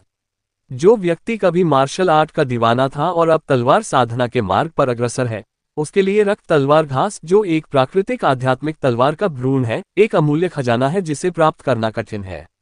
इस समय झाओ शेंग ने अचानक दाव से पूछा, अब आपको ब्लड स्वॉर्ड ग्रास के बारे में चिंता करने की जरूरत नहीं है। चलिए अनुमान लगाते हैं कि इन स्पिरिट मेडिसिन्स की कीमत कितने स्पिरिट स्टोन की है। हान जुवानवू ने अनिच्छा से ब्लड स्वॉर्ड ग्रास को वापस जेड बॉक्स में रख दिया। एक मोटे अनुमान के बाद उसने कहा, ब्लड स्वॉर्ड ग्रास के अलावा बाकी 4 वस्तुओं की कुल कीमत लगभग 16,000 स्पिरिट स्टोन है। अगर हम इसमें ब्लड स्वॉर्ड ग्रास मिला दें तो क्या होगा? झाओ शेंग ने दाव बटन दबाया। हान जुवानवू ने कुछ देर सोचा, फिर गंभीरता से कहा, कम से कम 60,000। अगर हमें और अधिक आधारभूत प्रतिष्ठान मिल जाएं, तलवार साधना करने वालों की होड़ के साथ रक्त तलवार घास से 10 या 20,000 अतिरिक्त स्पिरिट स्टोन मिल सकते हैं। उद्धरण चिन्ह। झाओ शेंग ने सिर हिलाया। हान जुवानवू द्वारा बताई गई कीमत लगभग उसके अनुमान के बराबर थी। हान शुवानवू ने आत्मविश्वास से कहा, भाई झाओ, चिंता मत करो। जियांग संप्रदाय में इतनी मात्रा में आध्यात्मिक औषधि कोई बड़ी बात नहीं है, यह आसानी से शरीर में अवशोषित हो जाएगी। इसके अलावा मेरे गुरु तलवार साधना में माहिर हैं और बेहद धनी हैं। रक्त तलवार घास मेरे गुरु को बेच दो, मैं गारंटी देता हूं कि तुम्हें कोई नुकसान नहीं होगा। हान जुवानवू के गुरु फाउंडेशन एस्टेब्लिशमेंट लेवल 8 के तलवार साधक हैं और उनके ग्रैंडमास्टर गोल्डन कोर के मध्य स्तर के तलवार साधक हैं। तलवार साधना करने वाले अपनी दुर्जय युद्ध क्षमता के लिए जाने जाते हैं, और हान जुवानवू का तलवार साधना करने वाला गुडजियांग संप्रदाय के भीतर एक शक्तिशाली ताकत माना जाता है, जो नवजात आत्मा पूर्वज पर भी अपना प्रभाव जमाने में सक्षम है। झाओ शेंग ने सदी पुरानी व्यवस्था पर प्रहार करने का साहस इसलिए किया क्योंकि वह बाघ की खाल का इस्तेमाल करके एक बड़ा झंडा फहराना चाहता था। इस बात को ज्यादा समझाने की जरूरत नहीं है, मुझे विश्वास है कि हान जुवानवू इससे भली भांति परिचित हैं। झाओ शेंग ने सिर हिलाते हुए कहा, तो फिर एक ही काम में हम दोनों को परेशान न करें। जियांग संप्रदाय की नीलामी में भाग लेने का मामला भी मैं आप पर ही छोड़ता हूं। इसमें कोई बड़ी बात नहीं है। हान शुवानवू जानता था कि झाओ परिवार 100 साल के फरमान के लिए बोली लगाने के लिए बहुत कमजोर था। अपने गुरु के समर्थन से वह साधारण फाउंडेशन एस्टेब्लिशमेंट कल्टीवेशन परिवारों के साथ प्रतिस्पर्धा करने से नहीं डरता था। विशेषकर इस 800 साल पुराने क्रिम्सन फायर फंगस को प्राप्त करने के बाद हान जुवानवू को विश्वास था कि उसके गुरु के दिल में उसकी प्रतिष्ठा में तेजी से वृद्धि होगी। लेकिन तभी उसे अचानक कुछ याद आया और उसने जल्दी से दाव से पूछा, भाई, 2000 स्पिरिट स्टोन का वार्षिक किराया कोई छोटी रकम नहीं है। क्या आपका झाओ परिवार इसे वहन कर सकता है? क्या मुझे हस्तक्षेप करके स्पिरिट स्टोन बैंक से कुछ स्पिरिट स्टोन उधार लेकर कुछ वर्षों के लिए इसका भुगतान कर देना चाहिए? झाओ शेंग ने हाथ हिलाते हुए सिर झुकाया, कोई जरूरत नहीं, मैं 3-4 साल और टिक सकता हूं। आध्यात्मिक नस के उत्पादन से तो मैं और भी लंबे समय तक टिक पाऊंगा। शायद शताब्दी आदेश की नीलामी के बाद भी मेरे पास काफी सारे आध्यात्मिक पत्थर बचे रहेंगे। हान शुवानवू ने मन ही मन स्थिति का आकलन किया और चुपचाप सिर हिलाया। इसके बाद दोनों ने मामले के कुछ विवरणों और महत्वपूर्ण बिंदुओं पर चर्चा की। जब तक महत्वपूर्ण कामकाज समाप्त हुआ तब तक अंधेरा होने लगा था। ये देखकर झाओ शेंग ने हान शुवानवू को अपने पोते और पोती से मिलने के लिए सहर्ष आमंत्रित किया। उसने जानबूझकर हान किनकिंग का जिक्र नहीं किया, क्योंकि झाओ शेंग जानता था हान जुवानवू और उसकी बेटी हान किनकिंग के बीच संबंध बहुत तनावपूर्ण है। ये और भी स्पष्ट है कि दाओ की बहू हान किनकिंग वास्तव में 8वें बेटे झाओ चेंगले को पसंद नहीं करती थी। हान शुवानवू को लाओ बा बहुत पसंद था, जिसका व्यक्तित्व उससे मिलता जुलता था, और चूंकि उसका और झाओ शेंग का घनिष्ठ संबंध था, इसलिए उसने अपनी बेटी को लाओबा से शादी करने के लिए मजबूर किया। हान शुआनवू तुरंत सहमत हो गए। काफी समय से उन्होंने झाओ के घर का दौरा नहीं किया था और वे अपने पोते और पोती से मिलने के लिए बहुत उत्सुक थे। 20